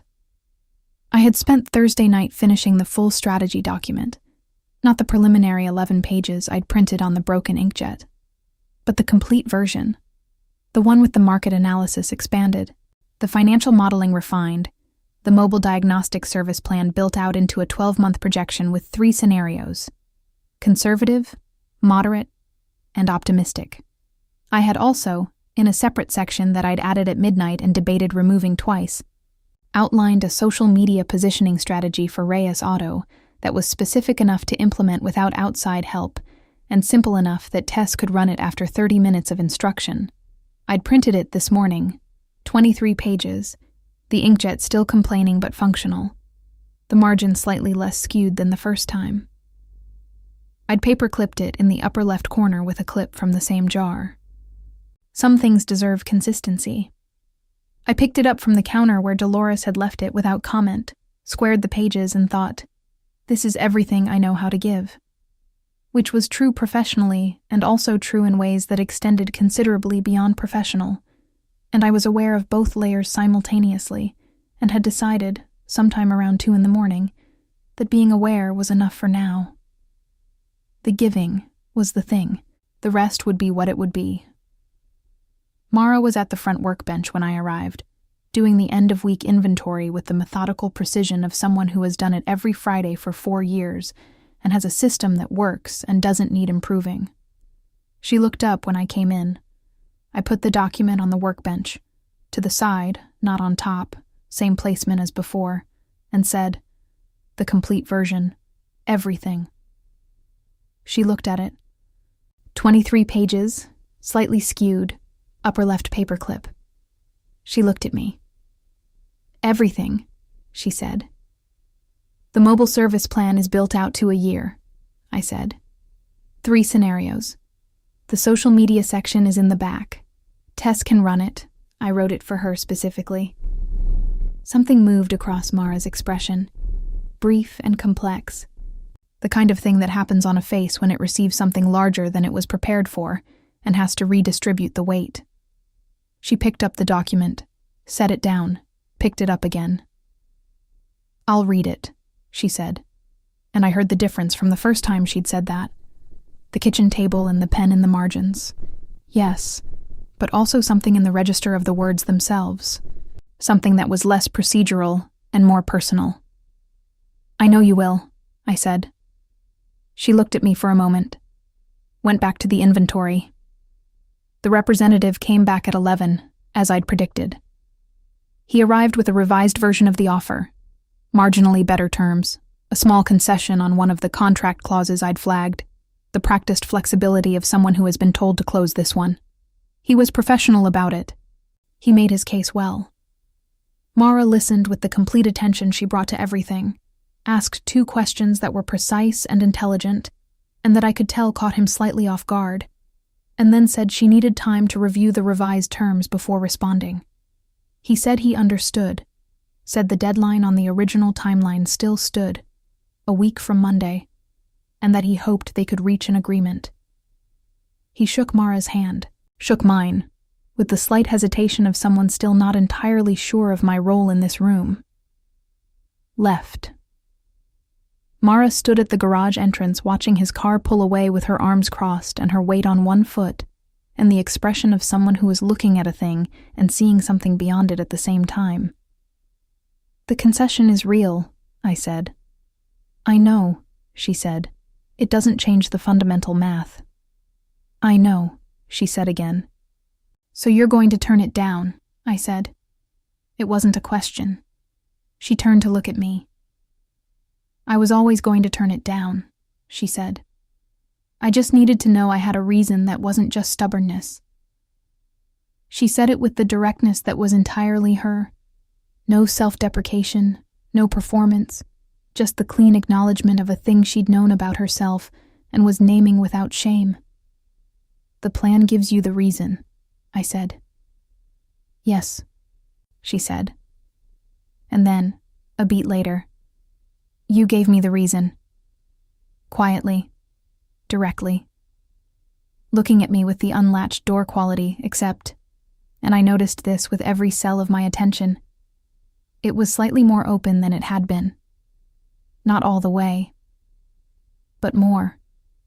Tess came at 3:20 with her school bag and her schedule precision and the particular energy of someone who has been tracking the day from a distance and has arrived to find it proceeding according to her assessment. She changed into work clothes, found me at the parts shelf, and said, without preamble, "He came back." "At 11, I said. "Mom told me." She put a box of nuts in the right place. "She's going to turn it down," she said. "I know," I said. "How do you feel about that?" she asked, with the directness that was her most consistent quality. I considered the question. "Relieved," I said. "Yeah," she said. "Me too." A pause. She put another box in another right place with the focused economy of someone who is building to a different point through the practical ones. "The part might come Tuesday," she said. "The supplier called this morning." "I heard," I said, which was not entirely true. I'd heard Mara mention it in passing, and had spent 20 minutes after that pretending I hadn't heard it the way I'd heard it. "Tuesday," Tess said again, as if the repetition was the point. 4 days. She looked at me with the patient, clear regard of someone who has said what she came to say, and is waiting for acknowledgement that it was received. 4 days, I confirmed. She nodded once and went to find her mother. The afternoon had the quality of a thing aware of its own duration, the specific texture of time when you are conscious of its limits. I worked at the invoicing system, which was now almost entirely functional, and which had become, I realized, my reason to be there on the days when I had no other reason, and which would not exist as a reason for much longer. Mara moved through the garage with her usual purposeful ease, and occasionally said something practical to me or to Tess, and the three of us occupied the space with the familiar ease of a thing that had been built over 9 days from nothing, and that felt, impossibly, like it had always existed. I had been in cities for 2 years. I had been in hotel rooms and diners and the specific non-space of a motorcycle on an open highway. I had not been in a place. Not in the way that this had become a place.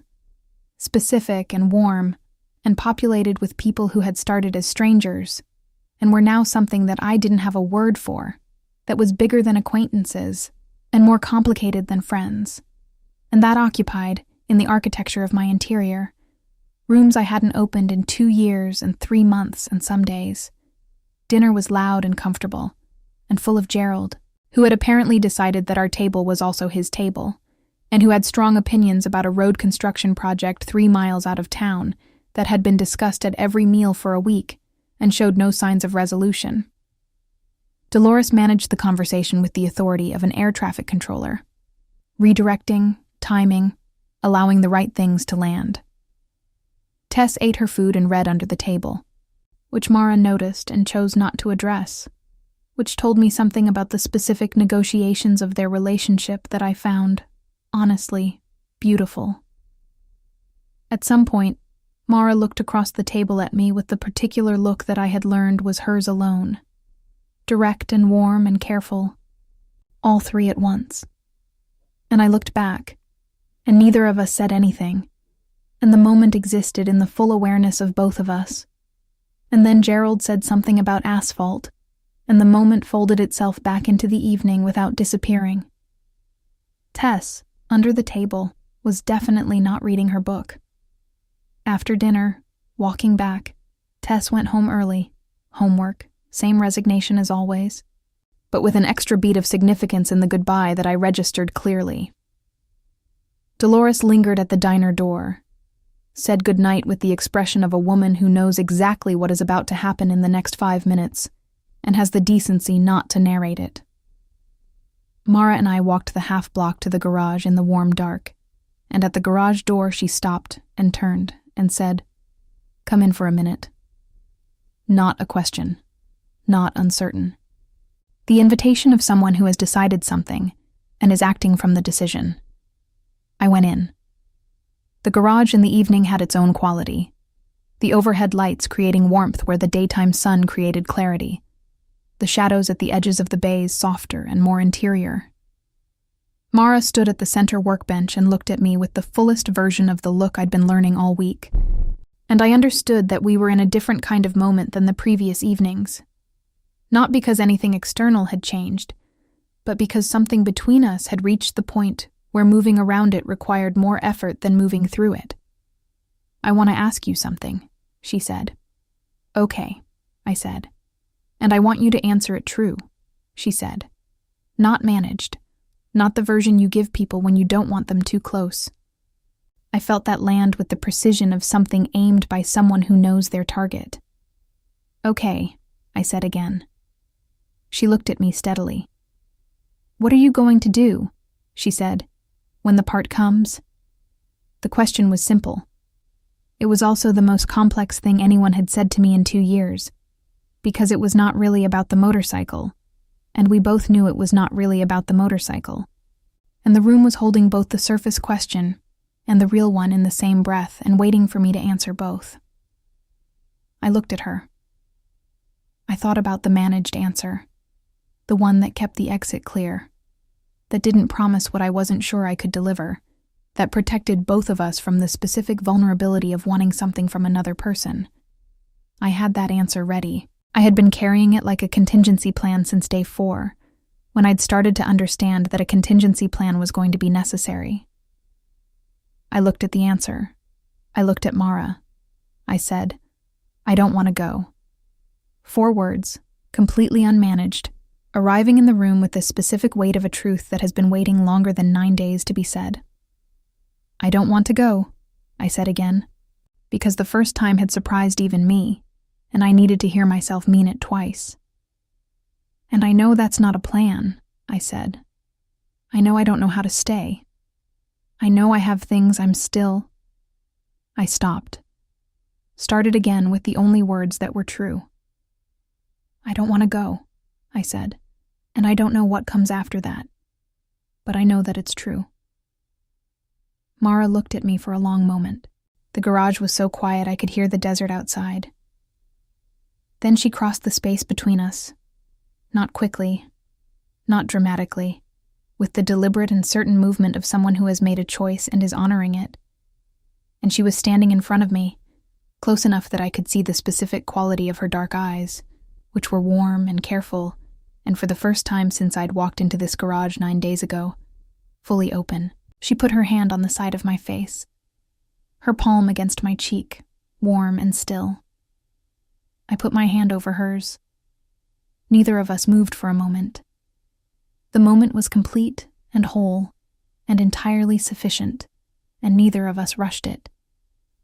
Then she leaned in, and I met her, and the kiss was the kind that doesn't announce itself, that arrives as the natural conclusion of everything that has been building, quiet and certain and warm, with the specific quality of something true rather than something performed. Brief enough to be a beginning. Present enough to be real. I pulled back first, not away, just to the distance of looking at her clearly, her hand still on my face, mine still over hers. "I don't know what I'm offering," I said quietly. "I know," she said. "I'm telling you that anyway." "I know," she said again. "Mara." "Ane," she said, with a patience and a warmth that was entirely hers, the particular quality of a woman who has chosen carefully and is at peace with the choice. "I know." From outside the garage, from the direction of the street, improbably close, came the sound of Tess's voice, clear and carrying in the quiet night. "Finally," and then footsteps, retreating, with the particular rhythm of someone who has confirmed what they came to confirm, and is leaving with dignity. Mara closed her eyes, opened them. The corner of her mouth moved into something that was, undeniably, a smile. "She was supposed to be doing homework," she said. "She was," I said. "She just finished early." The smile reached her eyes, and I thought, standing in that garage in Seco, Arizona, with the desert night outside, and the overhead lights making everything warm, and the specific gravity of a woman who had made me feel off balance for 9 straight days, I thought, this is the thing. This is exactly the thing I have been running from, and exactly the thing I needed to stop running from, and I am terrified, and I am here, and I am not, for the first time in 2 years, looking for the exit. Saturday morning arrived differently. Not in any way I could have pointed to on a map or measured with an instrument. The light was the same light, the heat was the same heat, the diner smelled like coffee and the garage smelled like oil, and Seco was exactly as it had always been. The difference was entirely interior, which is the only kind of difference that actually counts. I woke up at 6 without the weight. That's the only way I know to describe it. The specific heaviness that had lived in my chest for 2 years and 3 months and some days, the one I'd built an entire lifestyle around accommodating, the one that required constant forward motion to keep at a manageable distance. I woke up and it wasn't gone. I want to be honest about that. Because grief doesn't evaporate overnight, and anyone who tells you otherwise is selling something. But it had shifted. The way a thing shifts when it's been held in one position for too long, and someone, without announcement, gives it permission to be different. I lay in the cedar-smelling quiet and thought about Claire. I thought about Maya. I let the thought be present and complete and real. And it was devastating, and it was also, for the first time, something I could hold without being destroyed by holding it. I lay there for a while, doing that. Then I got up, put on the right jacket without thinking about it, walked into the diner. Dolores was behind the counter. She looked at me when I came through the door. One long, complete look, the kind she deployed when she was reading something that required full attention. And then she smiled. Not the knowing smile she'd been using all week. The one that said, I see exactly what's happening here, and I'm being tactful about it. This was different, warmer, quieter. The smile of someone who has been hoping for a specific outcome, and is seeing it, and is, in the most private and genuine way, glad. She put coffee in front of me. I sat. You look different, she said. I feel different, I said. Because with Dolores, the managed answer was always more effort than it was worth. Good different? She asked. I thought about it. Yeah, I said. Good different. She nodded once, with the finality of someone filing a thing as resolved, and went back to the grill. The eggs that appeared in front of me 10 minutes later were better than usual, which I didn't think was possible, and which I chose to interpret as Dolores's version of a celebration. I ate them in the particular contented quiet of a person who has put something down and is still getting used to the lightness. I went to the garage at 9. Mara was alone. Tess had mentioned a school thing the previous evening with the vagueness teenagers use for events they've agreed to attend, but don't want to over-explain. The garage had its morning quality. The radio on news, the light through the high windows landing in the same places it always landed. Mara looked up when I came in. The look was different from every previous version of it. The professional assessment gone, the careful middle gone, the unlatched door gone. It was just her, looking at me, with the specific quality of someone who has made a decision in the full knowledge of what the decision costs and has made it anyway. I felt it like a physical thing. "Morning," she said. "Morning," I said. I went to the workbench. She went back to what she was doing. We occupied the same space with the ease of the previous days, and also with something added.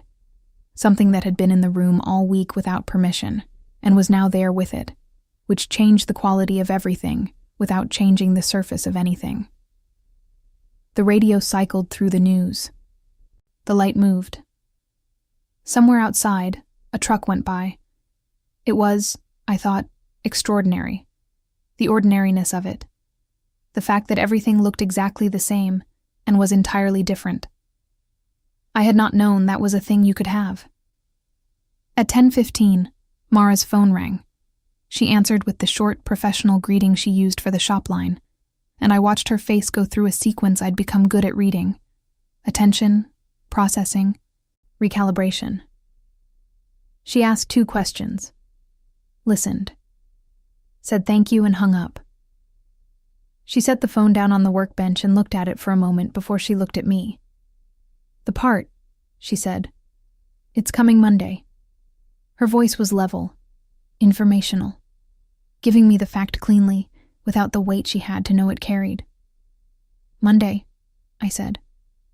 Not a question, just the word, landing in the room between us with everything it contained. 3 days, maybe less, depending on the delivery. 3 days, and the motorcycle would be functional and the technical reason for being in Seco. Arizona would be resolved, and I would be standing in front of the open road with everything I'd arrived with, and everything I hadn't arrived with, and a decision that had been theoretical until this moment, and was now entirely concrete. "Monday," she said again. Confirmation. Then, "You knew it was coming." "I knew," I said. "Does it change anything?"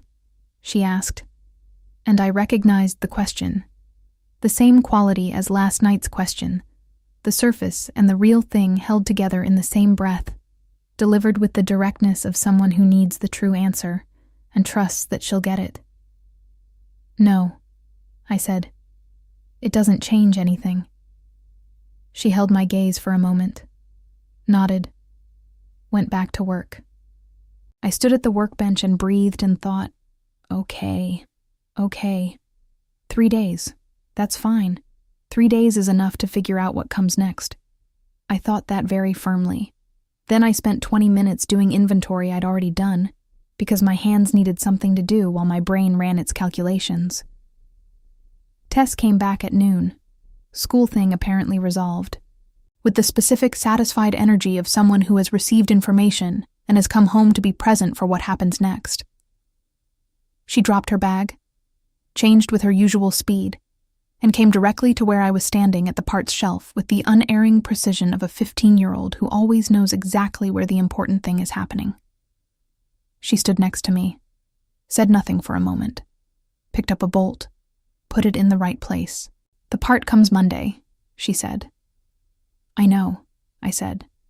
"Mom told you. This morning." She put another bolt in another right place with the focused economy of someone who is organizing more than hardware. "So," she said. "So," I said.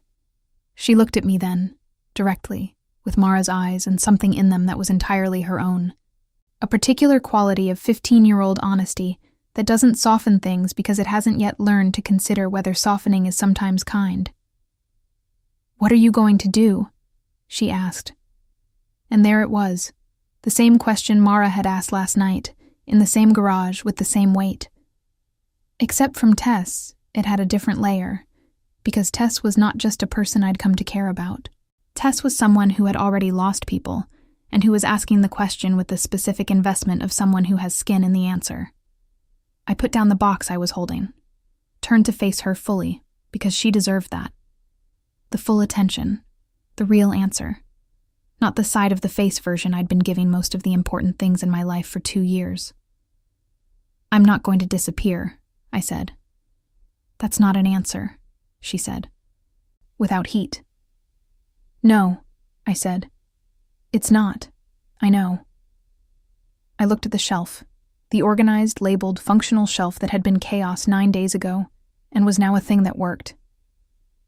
"I told your mom last night that I don't want to go," I said.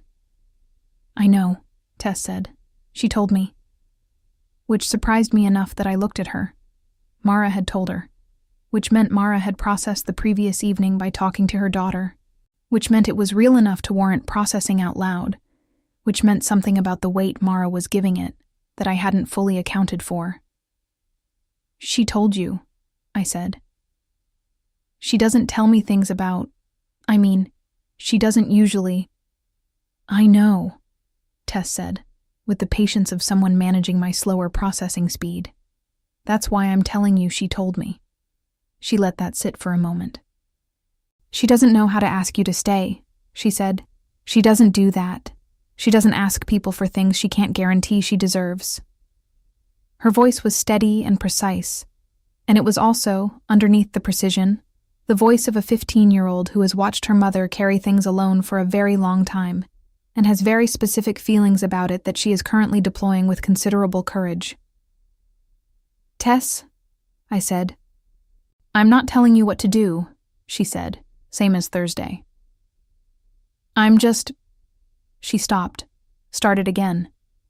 "She read your document 3 times, she said. "The new one. Last night and this morning. I saw it on the kitchen table with the pen marks." She picked up the last bolt, put it in the right place. "The pen marks were different this time," she said. "More of them." And she was smiling while she read it. She put the empty box on the pile, looked at me one more time, with the clear and uncomplicated directness of someone who has said everything they came to say. "Okay," she said, and went to find her mother. I stood at the parts shelf for a while after she left. The shelf was done, every box in its right place, every label facing outward, the whole thing functional and clear and finished. There was nothing left to organize. I looked at it and thought about what Tess had said, the pen marks, and the smiling and Mara telling her daughter a thing she hadn't told anyone in a long time, and the particular courage it took to be a person who shows things instead of saying them when the thing you're showing is this large and this vulnerable and this possible to lose. I thought about Claire, which I did now without the door slamming, gently, with the specific tenderness of someone learning to carry a thing differently. I thought about what it meant to have loved someone completely and lost them completely, and to be standing here, in this garage, in this town that was not my town, feeling something that was unmistakably real and that I had specifically designed my entire last 2 years to prevent. I thought about the road, the 22 states and the 40 motels and the movement that I'd believed was the same as surviving, and that had been, I understood now with complete clarity, just a very long and very expensive way of not being anywhere. The road had kept me alive. It had also kept me empty. And I was standing in the fullest place I'd been in 2 years and 3 months and some days. And Monday was 3 days away. And I needed to figure out what I was made of.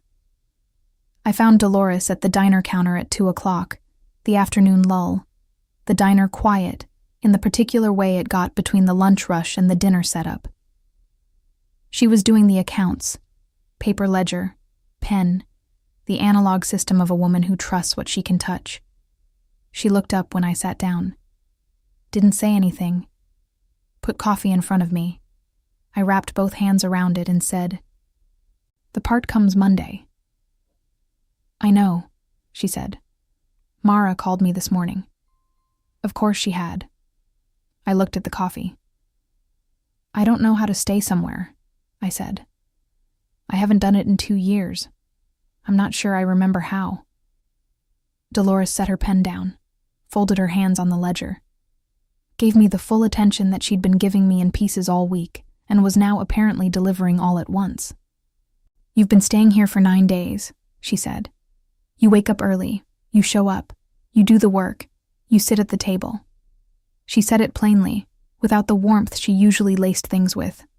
Just the facts, delivered as facts. "That's what staying is," she said. "It's not a skill you learn. It's a decision you make. Every day." She picked up her pen. "You already know how," she said. "You've been doing it." She went back to the ledger. I sat with the coffee and with that, and thought about every morning I'd woken up before 6 in a cedar-smelling room, and every walk to a garage I had no reason to go to, and every hour I'd spent making myself useful in a place that hadn't asked for me and that I had stayed in anyway, every day, without a plan. Just the daily decision to be present in the specific place where something real was happening. Dolores was right. I had been staying. I just hadn't called it that. Sunday was the 3 of us. Mara had closed the garage at noon, which she apparently did on Sundays after the morning's work, and Tess had materialized with a suggestion about a place 20 minutes outside Seco, where the desert did something specific with the light in the late afternoon that was worth seeing. We drove in Mara's truck, Tess in the back, me in the passenger seat, Mara driving with the easy competence of someone who knows every road in a 100-mile radius. The place Tess had in mind was a low mesa at the edge of a dry wash, accessible by a dirt track that the truck handled without complaint. We got out and stood at the edge of the mesa, and the desert did exactly what Tess had promised. The late afternoon light coming across the red rock in a way that made the shadows precise and the colors impossible, everything rendered in the specific clarity of a landscape that has no interest in being anything other than exactly what it is. We stood there for a while in the easy silence of people who have learned each other's quiet. Tess went to look at something at the edge of the wash, with the focused curiosity of a person who finds the world genuinely interesting. Mara stood next to me, close enough that our arms were touching, and looked at the desert with the expression she wore when she was somewhere she loved. "It's beautiful," I said. "Yes," she said. She looked at me then, at the exact angle that the light was doing its specific thing. "Stay," she said. One word, quietly, without drama. The most direct thing she had said in 9 days of showing instead of saying, delivered now with the full weight of a person who does not ask for things lightly and has asked anyway. I looked at her, at the desert, at Tess crouched at the edge of the wash, interested in something small and specific and alive, at the truck on the dirt track and the sky going orange and pink with the extravagance the Arizona sky reserves for moments that are already too much. "Okay," I said. "Just that." One word back. She nodded once, not with relief, but with the steadiness of someone receiving something they chose to believe in before they had proof. Tess, 20 feet away without looking up from whatever she'd found at the edge of the wash, said, "Finally." We both looked at her. She held up a small, smooth stone and examined it with great interest. "Nice rock," she said, and pocketed it, and we all stood there in the impossible light, and I thought, This is what I was running from, and this is what I was running toward, and they were always the same thing. Monday came the way endings come when you've been dreading them long enough that the dread has become its own kind of companion. Suddenly, and without the courtesy of feeling different from any other morning. The light was the same light. The heat was the same heat gathering itself at the edges of the day. The coffee Dolores put in front of me was the same coffee, and the diner smelled the same. And outside the window, Seco was doing exactly what it always did in the early morning, which was existing with the unhurried certainty of a place that has been here long enough to stop needing to prove it. I sat at the counter and held the mug with both hands and thought, today the part arrives. I thought it clearly and completely, and without the flinching quality that the thought had carried since Saturday. Because I had said okay on a mesa in the late afternoon light, and meant it with every part of myself I had access to, and meaning something completely is a different experience than meaning it partially, which is the only way I had meant things for 2 years. It felt like standing on solid ground after a long time on a boat. Slightly strange. Completely right. Dolores came to refill my coffee and stopped next to me and said, without preamble, "How are you?" Not the social version. The real question, aimed with the precision she brought to everything important. I considered it the way it deserved to be considered. "Scared," I said. "And okay." She nodded. "Those go together more often than people think," she said. She refilled the coffee, went back to the grill. I thought about that. Scared and okay, the two things occupying the same space without canceling each other out, which was, I was coming to understand, what most true things felt like. Not clean and resolved and comfortable. Just real, with all the texture that real things have. I had spent 2 years trying to get to a place where things felt clean and resolved, and what I'd gotten instead was numb and moving, which is not the same thing at all, and which I had confused for the same thing because confusion was easier than the alternative. The alternative was this: sitting in a diner in Seco, Arizona, scared and okay, waiting for a motorcycle part, and a future I hadn't planned and couldn't entirely see, and was choosing anyway. The part arrived at 11:17. I know the exact time because I was at the garage when the delivery truck pulled up. I had been there since 9, doing the last of the invoicing work. The final pieces of the system I'd been building for a week and a half that was now, genuinely, complete.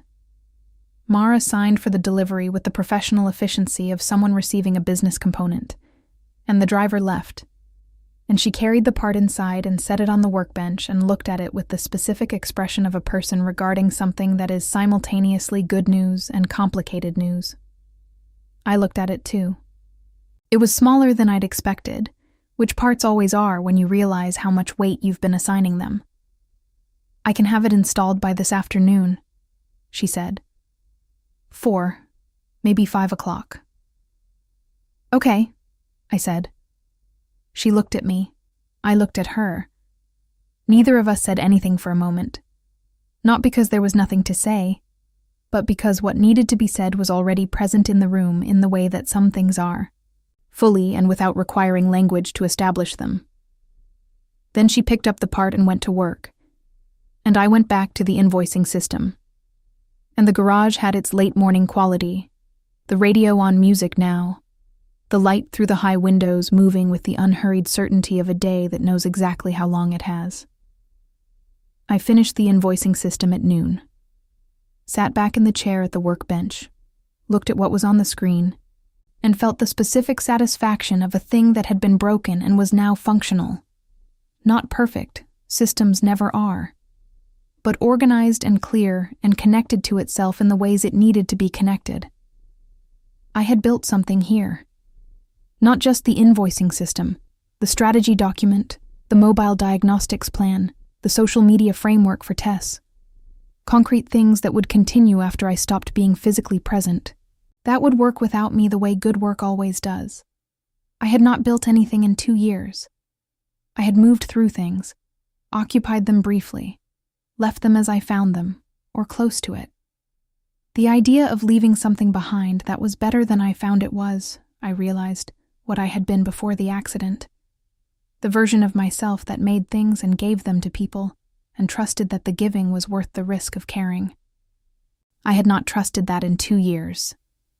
I was starting to again, and it felt like a muscle that has been unused, tender and uncertain, and also, unmistakably, alive.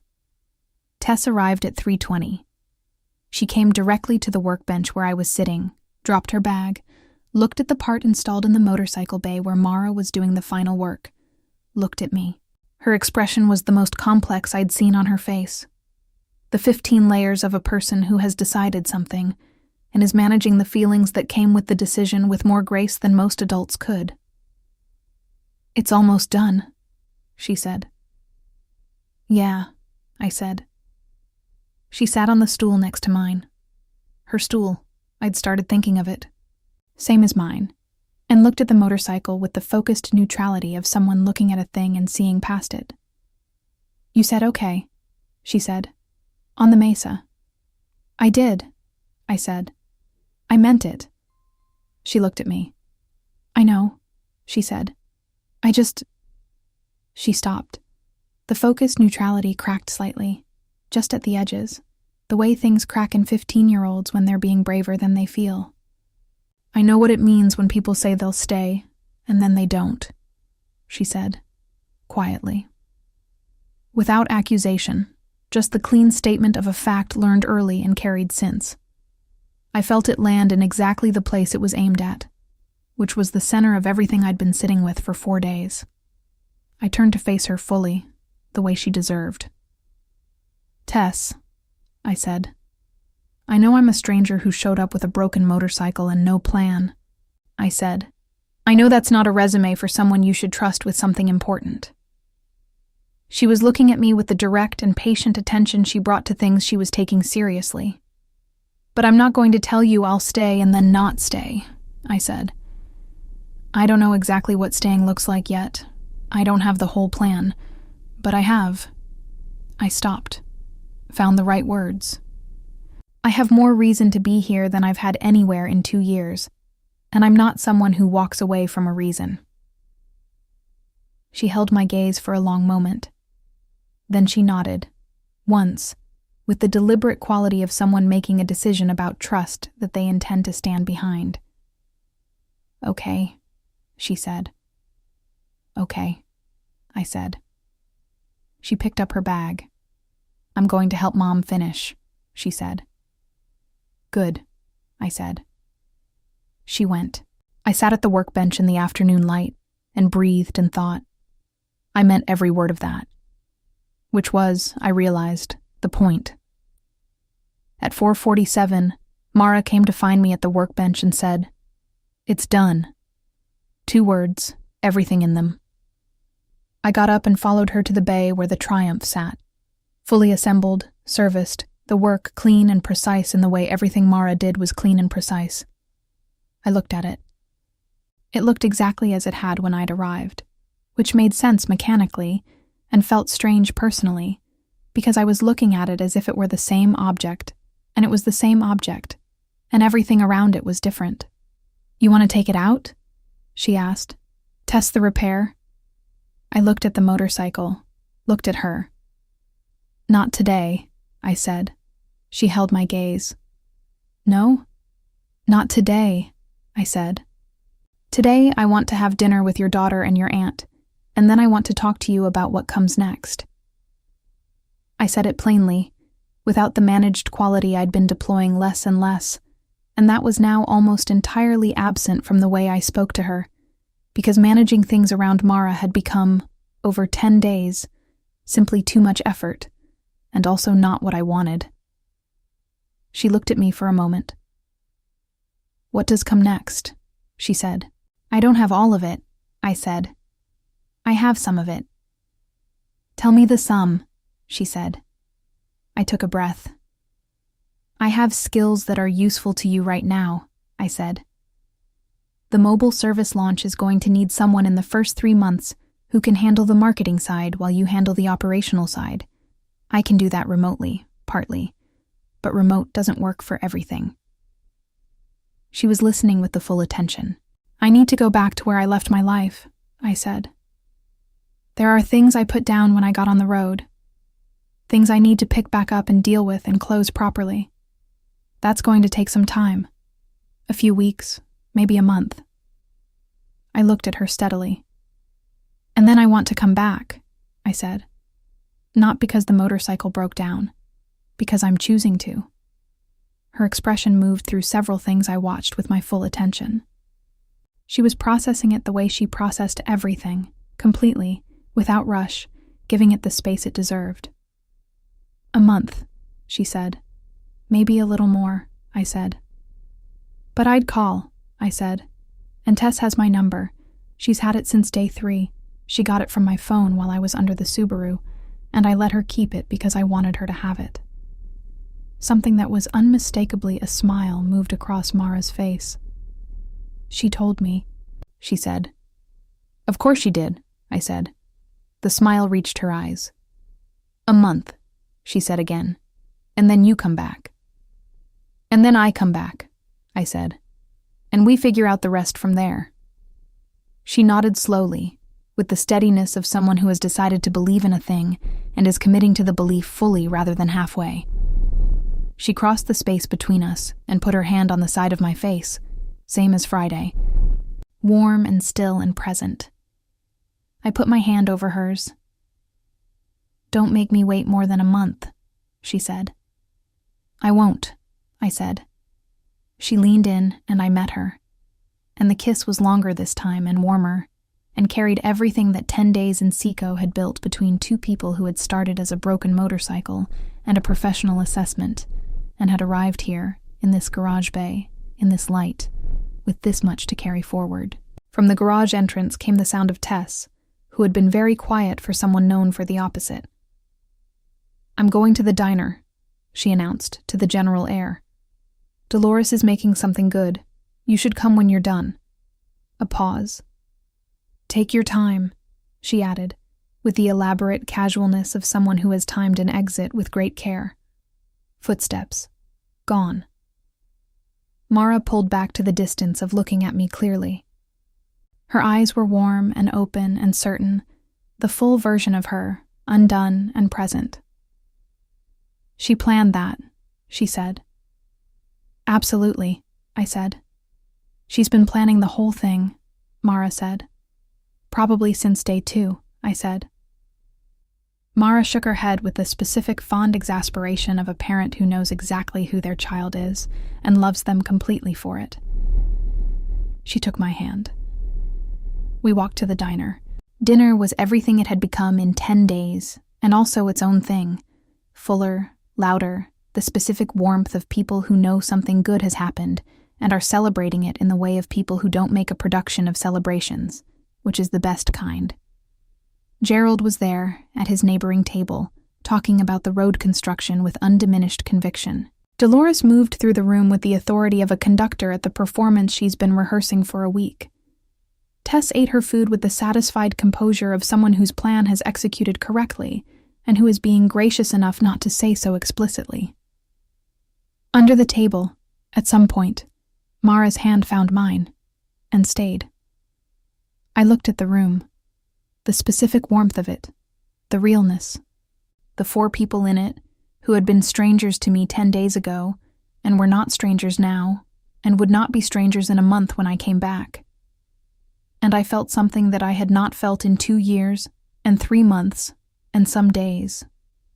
Not happiness exactly, because happiness is too simple a word for something this complicated and this hard won. Something more like wholeness.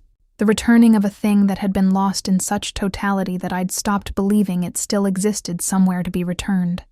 After dinner, I walked back to the diner room alone. Mara had things to close up. Tess had homework with the same resignation as always.